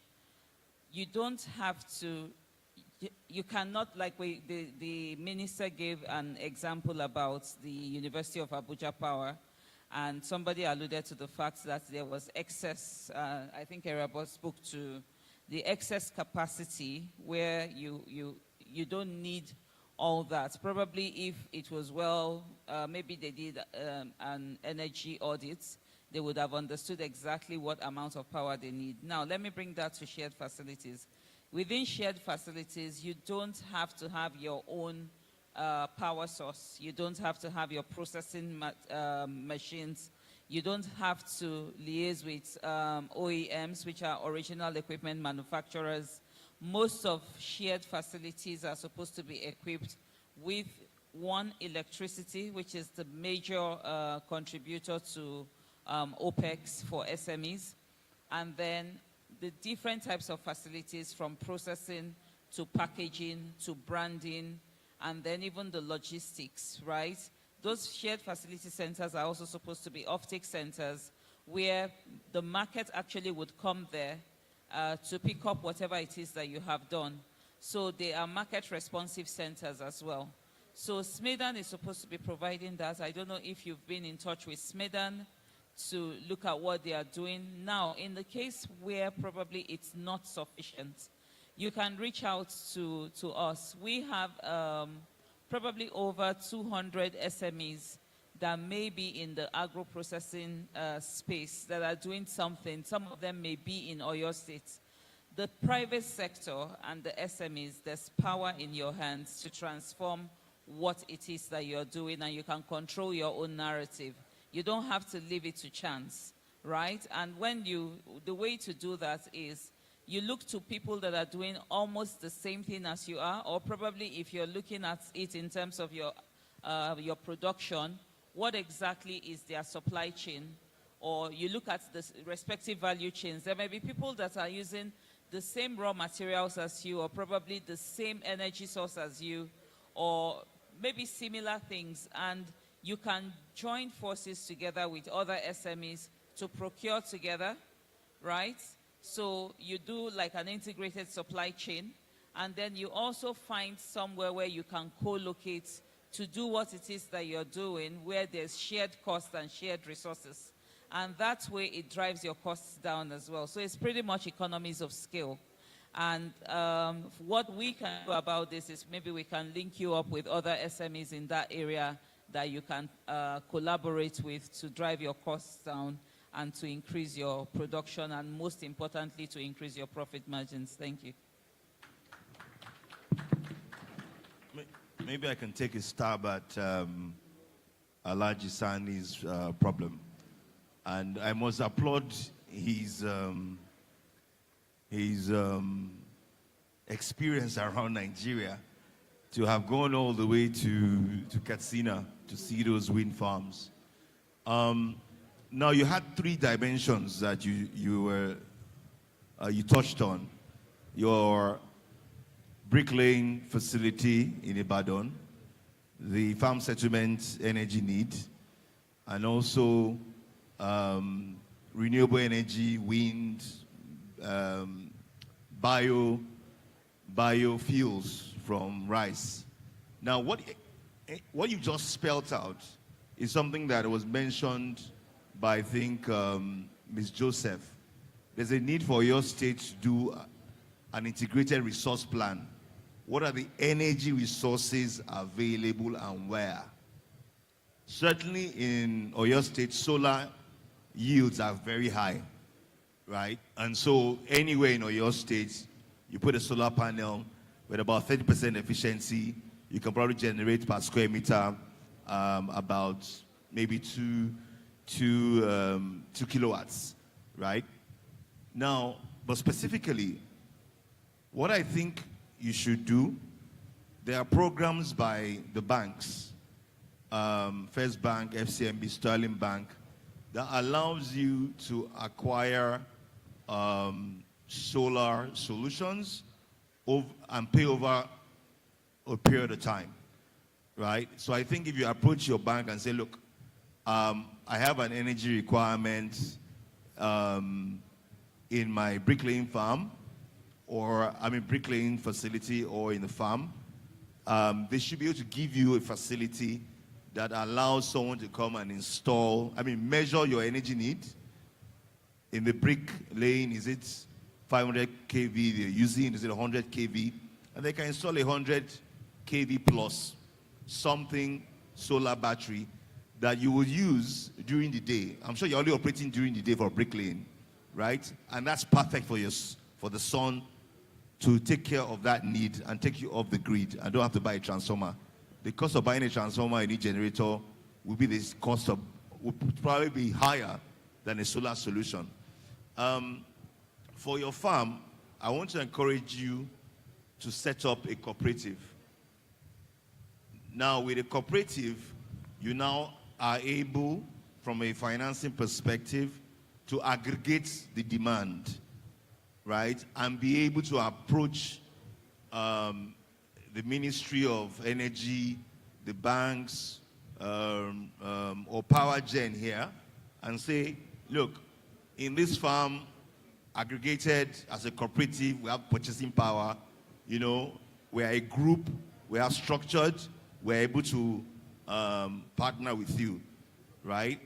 So I think you're lucky where you are in terms of the solar radiation, and you're lucky you have a business already running. So it's just to structure it properly, have the data, and use that data to now get the energy requirements that you require. Thank you. Just permit me to double down on the same, just you mentioned power gen, right? Yes.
And so that should be your setup capital.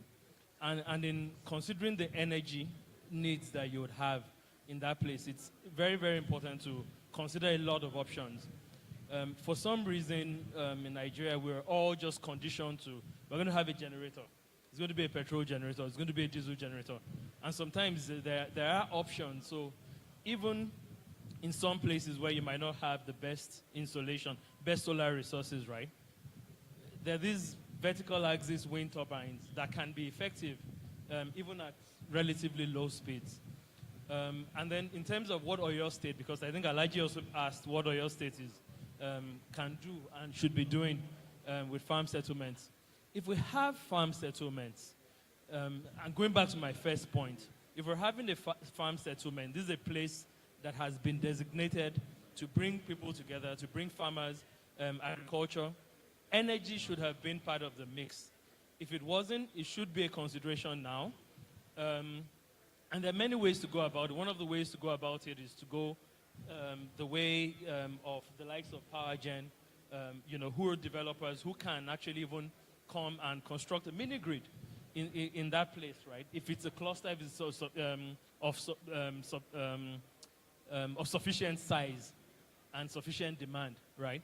So you could even, the government might not necessarily even have to do anything other than to facilitate the discussion.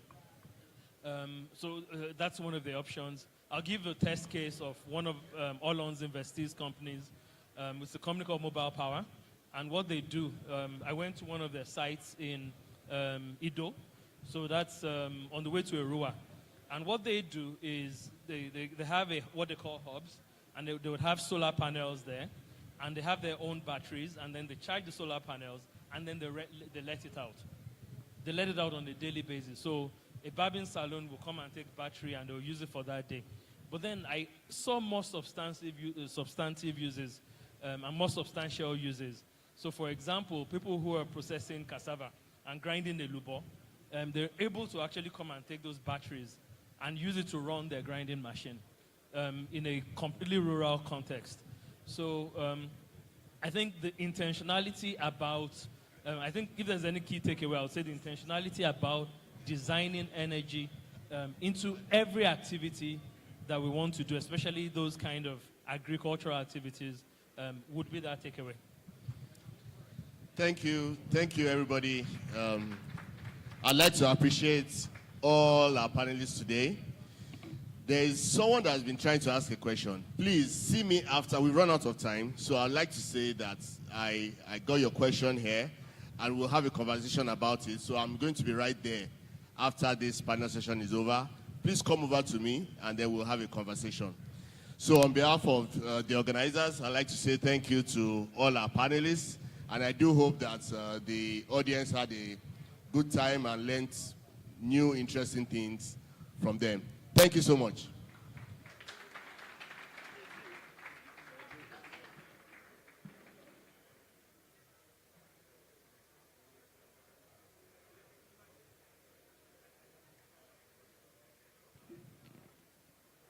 All right, can we have pictures, please? It's time for pictures. Very quickly, let's do that.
their ideas.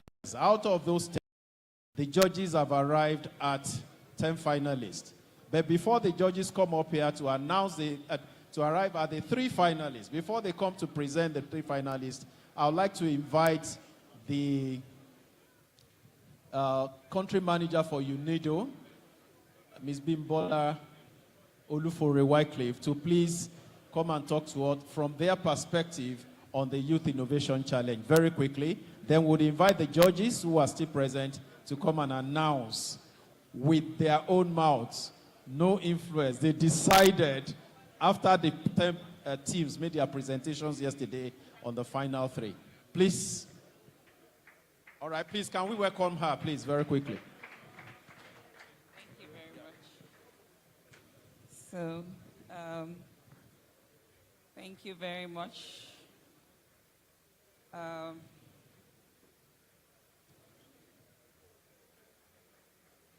So the first thing I'm just going to give a summary of the Youth Innovation Challenge and the pitch day that happened yesterday.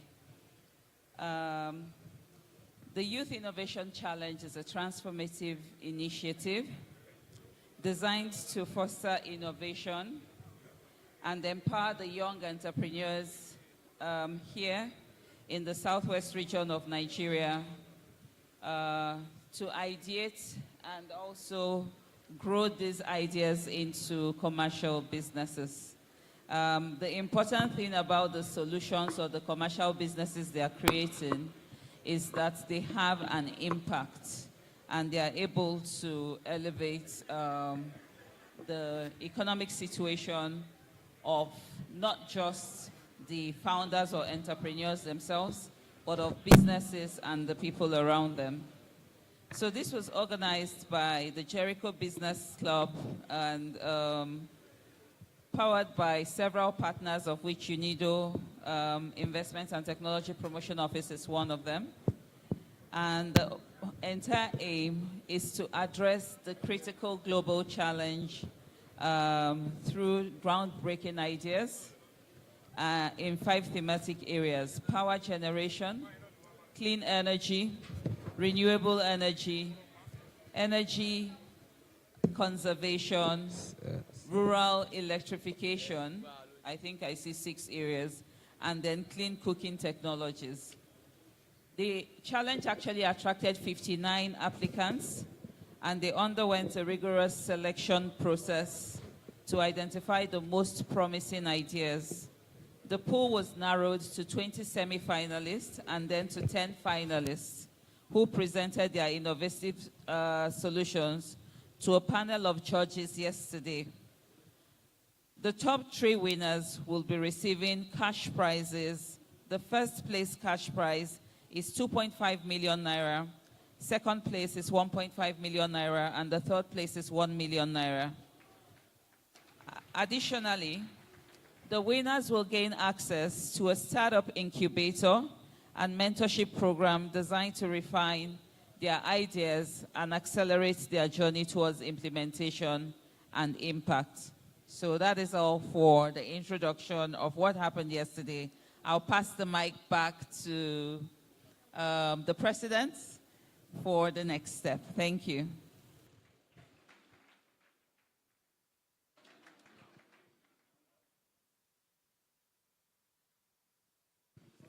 Want me to help you down?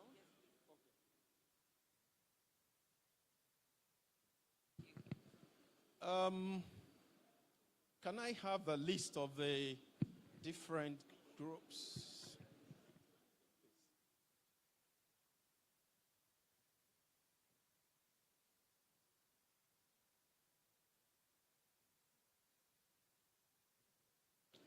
Do you have the list?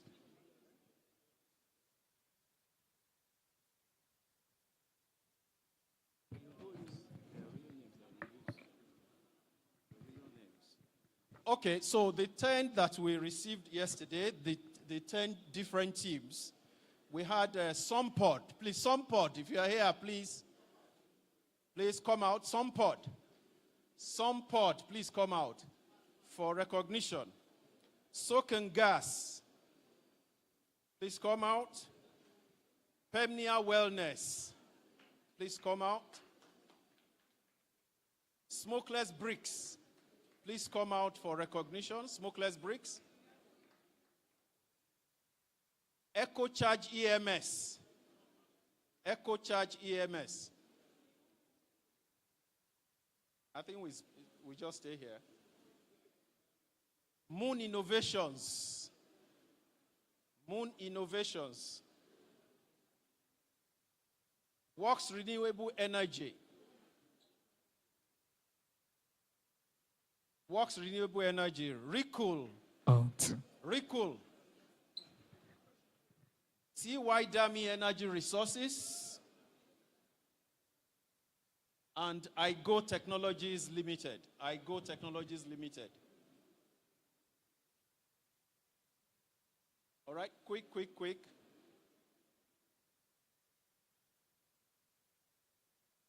All right, these are young, promising youths who put in entries. And as a start of about 58, 59 entries, the 10 of them were the finalists. Out of the 10, the judges have determined who the top 3 ideas. And as announced, the top 3 ideas will win various sums, and they will go into an incubation program in order to commercialize, to help to commercialize their ideas. Okay, I would, can we please give them a big round of applause? They put in a lot of time, a lot of intellect, a lot of energy. Many of them have come from even outside of your state, or from Lagos, from Ekiti, to come down since yesterday in order to present their ideas and be a part of the summit and themselves. So we thank you all very much.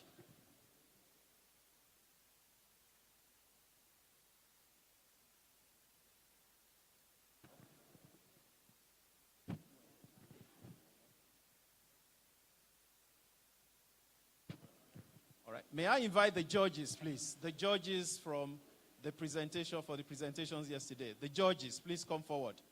Mr. Collins Omokaro from UNIDO, Mohammed Mustafa from Alternative Bank. Who else is here? Okay. Shola Adekunle. Okay. He's played multiple roles. Okay. All right. So between our judges and UNIDO, the announcement of the top 3 will be made. I think the judges, as they do they said they have their envelope. They open the envelope and they announce to us the top 3 here. So I pass the microphone back to Bimbola. All right. Okay. So it's amazing to see the 10 innovators standing in front of you. And first of all, I'd like everybody in the room to give them a standing ovation and a round of applause, because what they have done is novel. Please, a round of applause to all of them. So for all the 59 entries that we got, we see them as winners, for them to even send in their entry. And then to get shortlisted to the top 10 is also, quite commendable. So I congratulate all of you for making it this far. And then I will just then go straight into the announcement for the 3rd place. So the 3rd place founder or innovator in this year's annual economic summit and hackathon for the Southwest region is someone whose focus area is power generation, clean energy, and sustainable energy. That 3rd place award goes to Smokeless Bricks. Please step forward. Congratulations, Smokeless Bricks. For your 3rd place award, you would be receiving a check of 1 million naira and also invited to the incubator program, for which you will be informed about. And I don't know if the checks are here.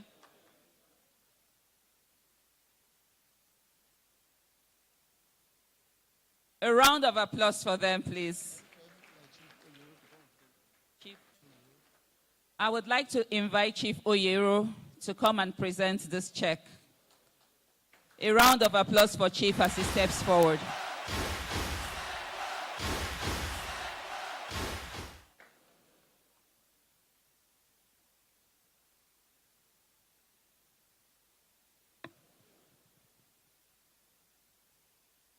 So, on behalf of the organizers of the event and the Jericho Business Club, congratulations to Smokeless Bricks for a job well done, coming third place.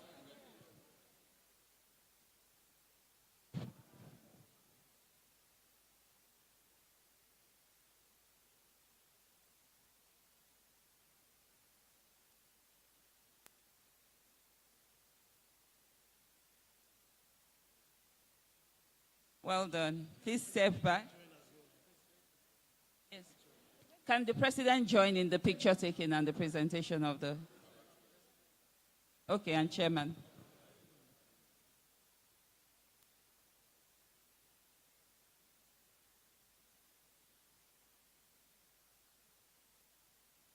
Congratulations to them. A round of applause again, please. Well done, Smokeless Bricks. We'll be seeing you on the other side. So, second place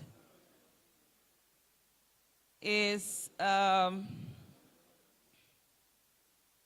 solar-powered portable vaccine storage fridge for rural healthcare facilities. The focus area is clean energy, energy conservation, healthcare. And the second place position goes to VaxiSave, Recall Access Energy Technology. Please step forward. Congratulations. Well done. I'll give you a hug. One for women.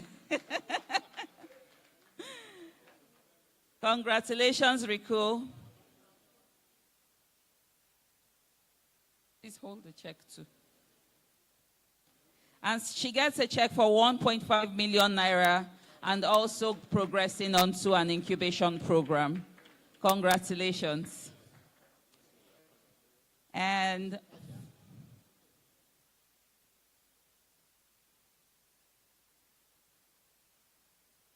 okay, so, and that brings us to the first place. Also, focus area is clean energy, renewable energy for clean cooking, and the first place award goes to Works Renewable Energy. Congratulations. Are you alone? Oh, wow. Now only you are Kakom. Congratulations to Works Renewable Energy for a job well done.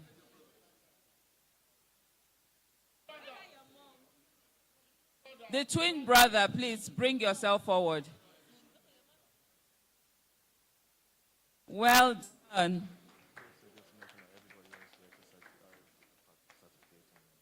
Yes. So every other party, a round of applause for Works Engineering, please. And DJ, please, can we have it up for the champion?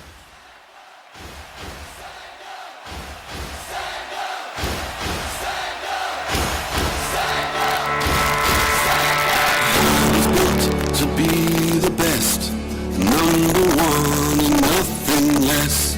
Lead me to my destiny. I have waited patiently. I have vision, though I believe. I know I can count on you. So stand up for the champions, for the champions. Stand up, stand up, stand up. For the champions, stand up. Thank you very much. Please step up on the podium as well. I just want to announce that for the rest of the people here, there's going to be some cash presents as well as certificates of participation. But well done, and a round of applause to the rest 7. Thank you very much as you proceed to your seats.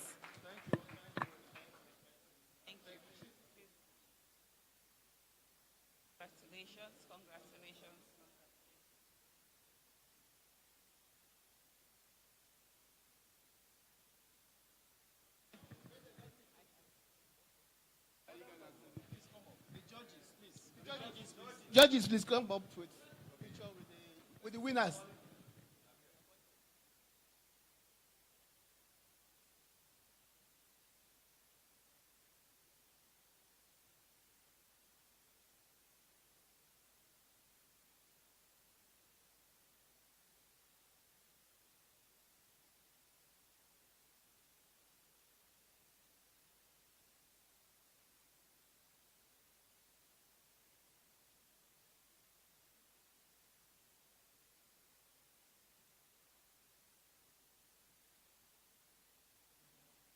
mo dúpẹ́ oníbùwọ̀rẹ́ bàbá gbọ́ pẹ́ mi.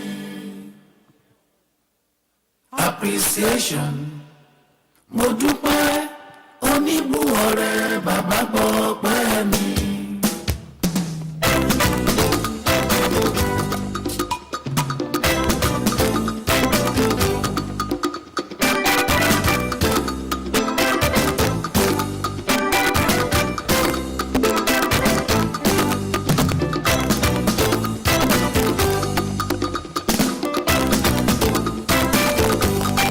Appreciation mo dúpẹ́ oníbùwọ̀rẹ́ bàbá gbọ́ pẹ́ mi.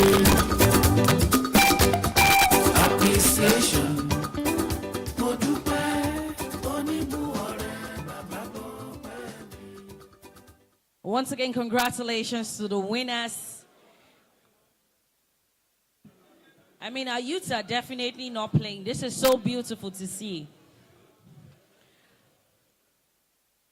One thing I'm very sure about is how talented Nigerians are.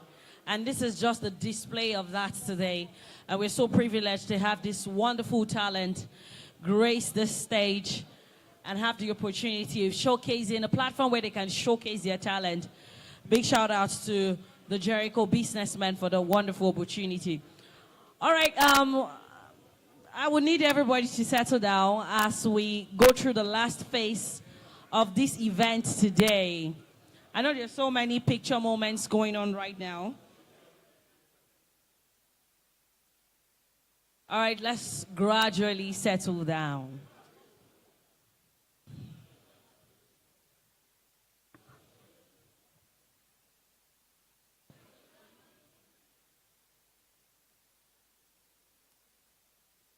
All right, we are moving on to the last segment and the last phase of this wonderful event today. Please, I will need the ushers to please join me on stage because I would need those plaques. It's the presentation of awards right now, and we will be recognizing our partners and our sponsors for making this an amazing and a successful event.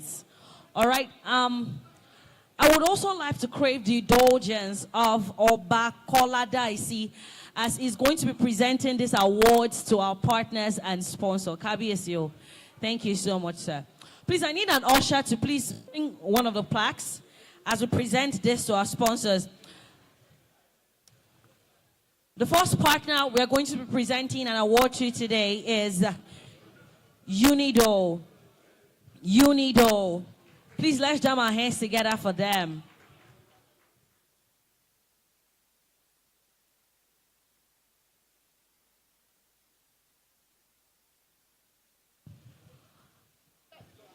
All right, we have Mrs. Abimbola and her team right there going to take that beautiful award. Courtesy the Jericho businessmen at the second annual Socio-Economic Summit. All right, Unido, we're expecting you, please. Please go up to the stage and pick up your award. Thank you. All right, picture moments.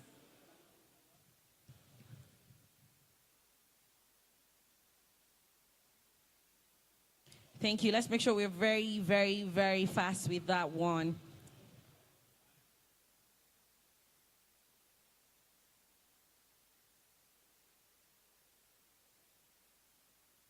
Thank you so much, Unido. Oh.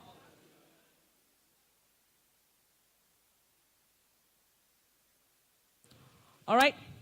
The next partner and sponsor we are also going to be recognizing and presenting a beautiful award to. It goes to Channel 8 Premium. Channel 8 Premium. Channel 8 Premium, please walk up to the stage.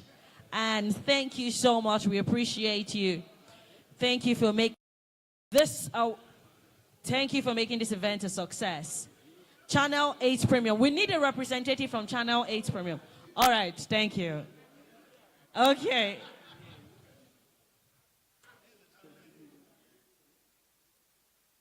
The channel in the 8. Okay. Moving on, we're going to be appreciating First Bank First Bank, please let's jam our hands together for them.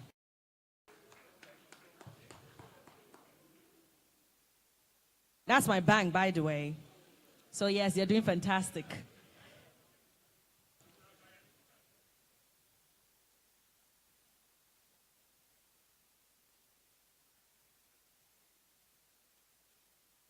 All right, thank you, First Bank Nigeria. The next person we're going to be presenting, partner and sponsor, we're going to be presenting an award to goes to Energy Services Limited. Energy Services Limited. The next plaque is going to Energy Services Limited. We're moving on to the next. Over to the next. All right, the Alternative Bank. The Alternative Bank. All right, do we have NB? Nigerian Breweries. Anybody? Any representative? Yes, thank you so much.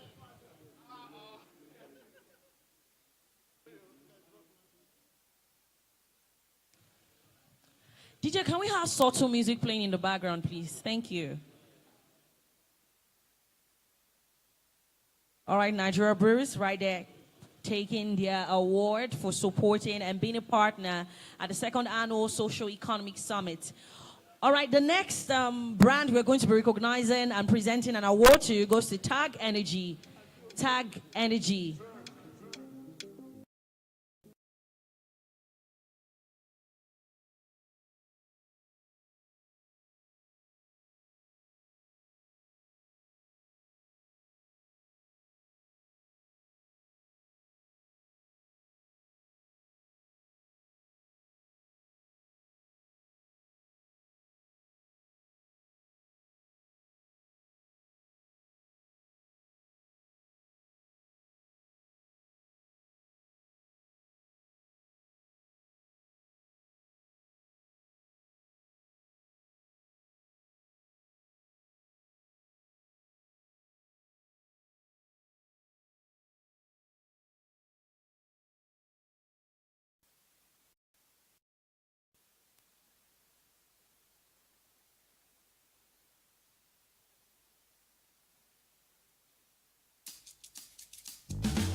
We would not want to stretch Kabiesi. Thank you so much, Kabiesi. We really appreciate you. All right, presenting the next set of award, I would love to welcome Chief Akinwande up on stage. Please let's jam our hands together as we make welcome Chief Akinwande. Is going to be presenting the next set of awards that we're going to be having here this afternoon. All right, Forte Upstream Service Limited. Forte Upstream Services Limited. Are we skipping that?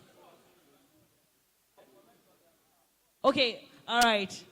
Mr. Kunle Afolabi is going to collect on their behalf. Thank you.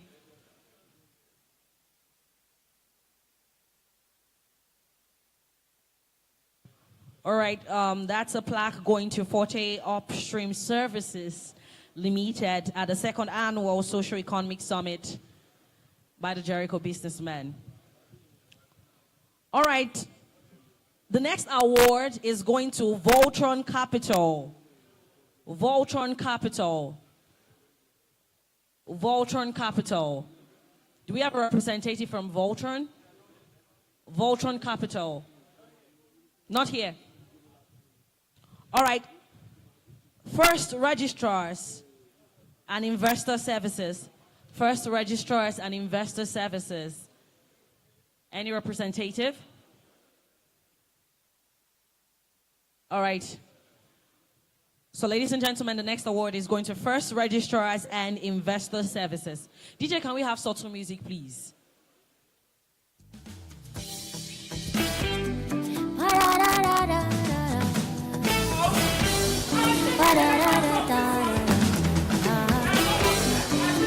All right, thank you so much.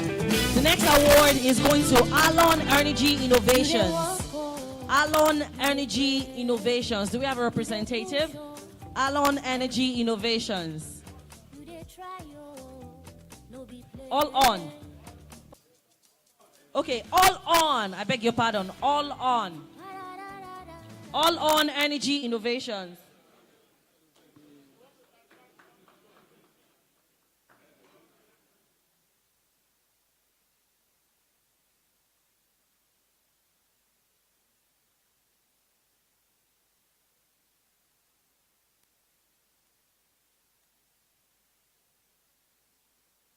All right, the next brand we're going to be awarding today is Metro West. Any representative from Metro West, please? Metro West. Any representative from Metro West? Okay, we have somebody coming up on stage.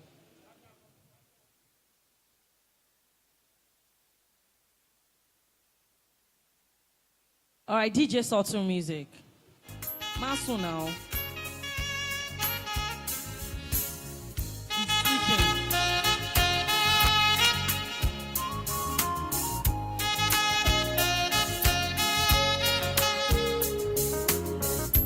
All right, thank you so much, Chief Akinwande. We would love to excuse you. Thank you so much, sir, for presenting the set of awards.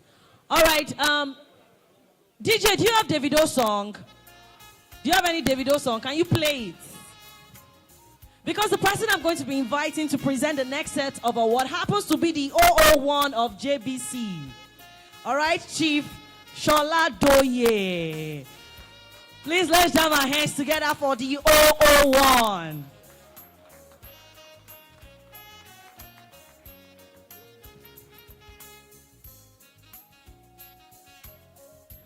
All right, the next set of awards, the first brand I'm going to be calling as our partner and sponsor for the second annual Socio-Economic Summit is the International Energy Services Limited. Any representative? International Energy Services Limited. Thank you so much for being a partner. Really appreciate you. DJ, I don't want instrumental, I want music. I don't want instrumental.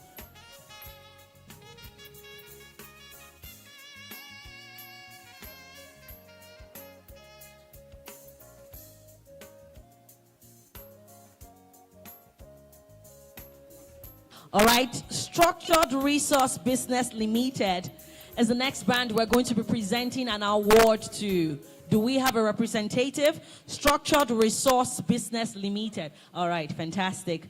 Well done. Thank you so much for being a partner.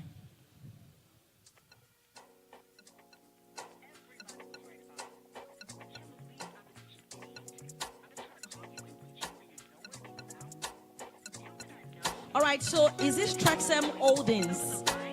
TREXM. Skip. All right.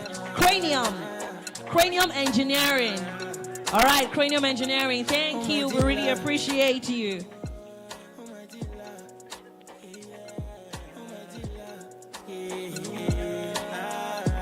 All right, the next award is going to Cranium Engineering as being a sponsor and partner at the second annual Socio-Economic Summit. Apology for what? This unjust. I better if you're tired, you can leave, of course. She tell me say I'm jealous, she gon' need my trust. Someone tell her that we fell. The next award is going to Raption. Okay, we're skipping that. DCK. DCK. Do we have a representative? All right, DCK. Thank you.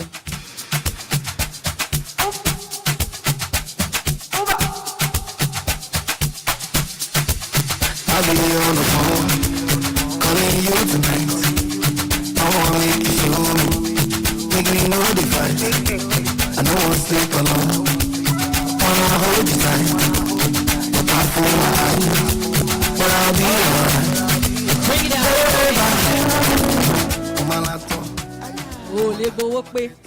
Timeless Nigeria Limited. The next award goes to Timeless Nigeria Limited. Do we have a representative? Timeless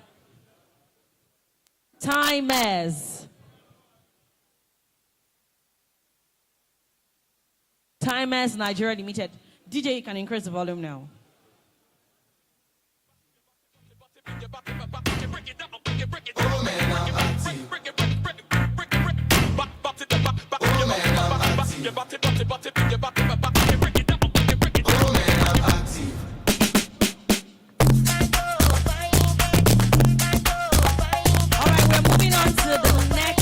Award, and it goes to Dover Engineering.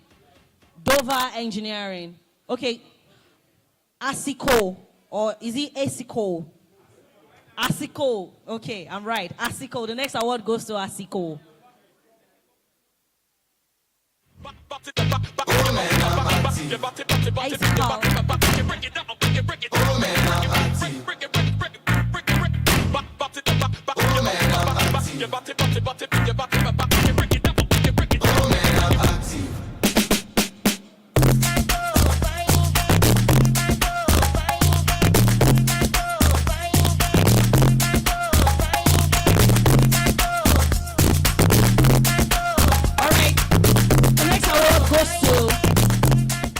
Bank.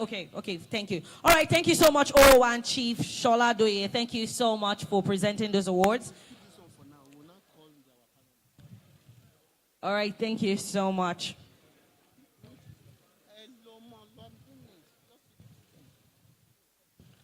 All right, we would love to make welcome. Okay, first off, I would love to welcome on stage Alhaji Remi Bello, former President JBC. Alhaji Remi Bello.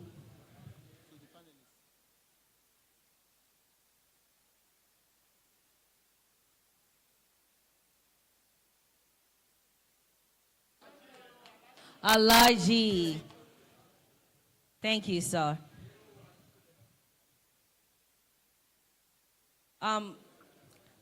So the next award goes to Engineer Adeoye Fadeibi. Okay. We're moving on to the next person who's going to be awarded today. It goes to the Managing Director, Technip FMC Nigeria, Tayo Akinkumi. Please, let's have our hands together for him. Tayo Akinkumi.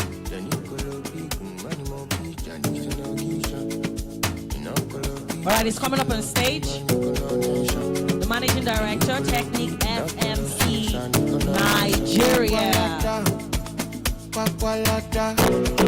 I enter from Abuja, go Kwakwalata. Only motor kasu face ya wanta. I know fit for some if it don't pass my power. I roll up a shawarma, I get for Kwakwalata. I enter from Abuja, go Kwakwalata. Only motor kasu face ya wanta. Thank you so much, DJ. The next person who's going to be awarded is the Chief Operating Officer, Friend Church Group, Lolu Akingbe. Akingbe. Oh, okay. Let's move on. The next person is the Group MD CEO, West Power and Gas Limited, Wala Joseph. Is she around? Okay. The Managing Director, Asiko Energy Limited.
Erapo Okogun. Olalade Miashake.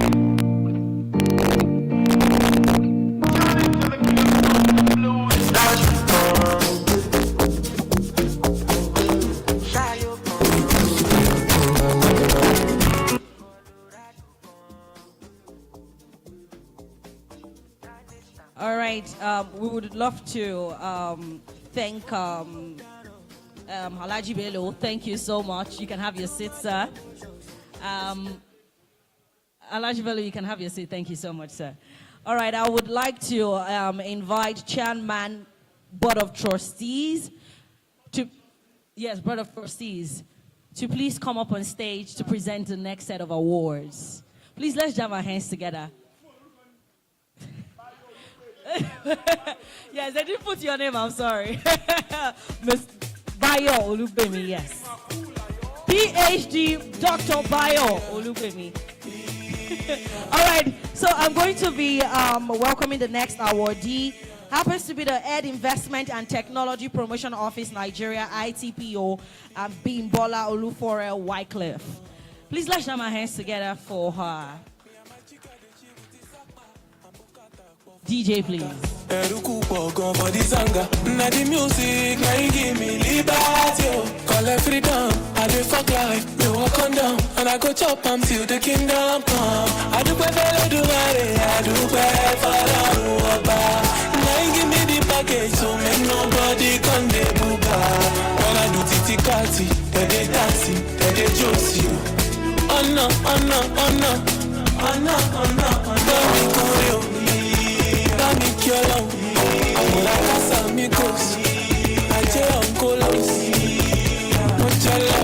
Alright, next awardee is the principal partner, Niji Oni and Co. Ladies and gentlemen, jam your hands together as a welcome Niji Oni.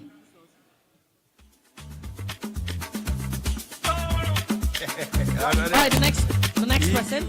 Alright, the next person is the investment manager, All On, Sheye Basser. Please let's jam our hands together from here.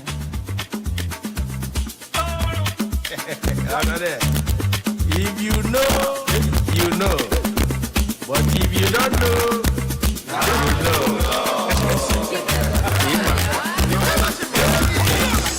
Now you know. Now you know. Alright, finally, is the principal partner, Niji Oni and Co. Niji Oni. Please let's jam our hands together for him.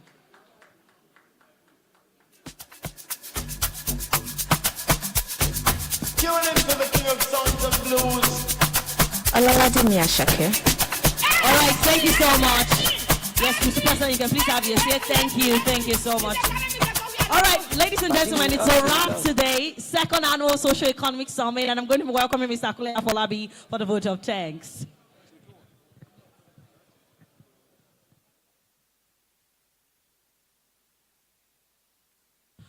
All right, apologies for the vote of thanks. I would love to make welcome on stage Mr. Kunle Opawale.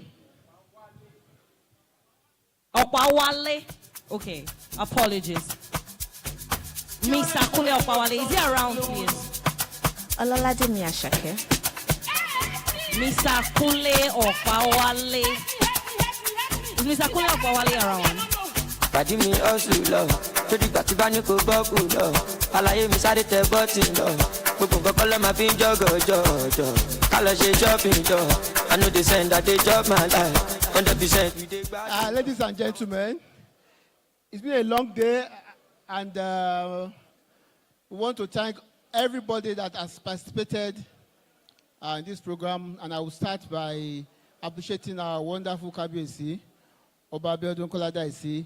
You have been a father to us, and you are always at our program anytime. And you stay from the beginning to the end. We most appreciate you. And our fathers from the Central Council for Ibadan Indigenes, all our past presidents, President General that are here,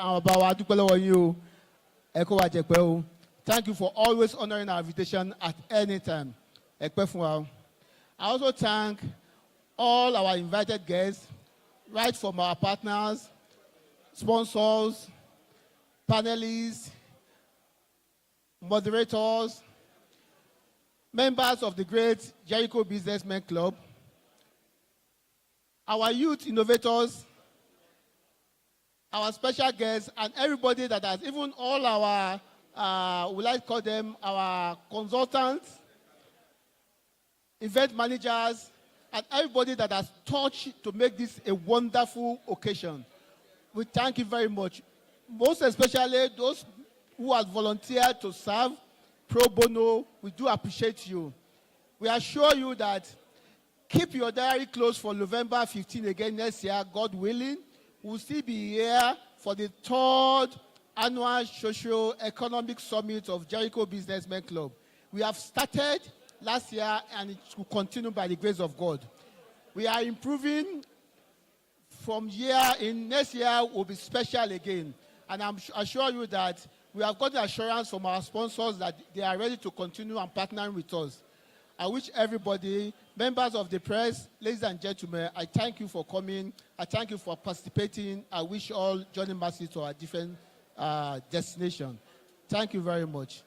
And this comes to the end of this year's 2nd annual Socio-Economic Summit of Jericho Businessmen Club. See you next year. Bye-bye.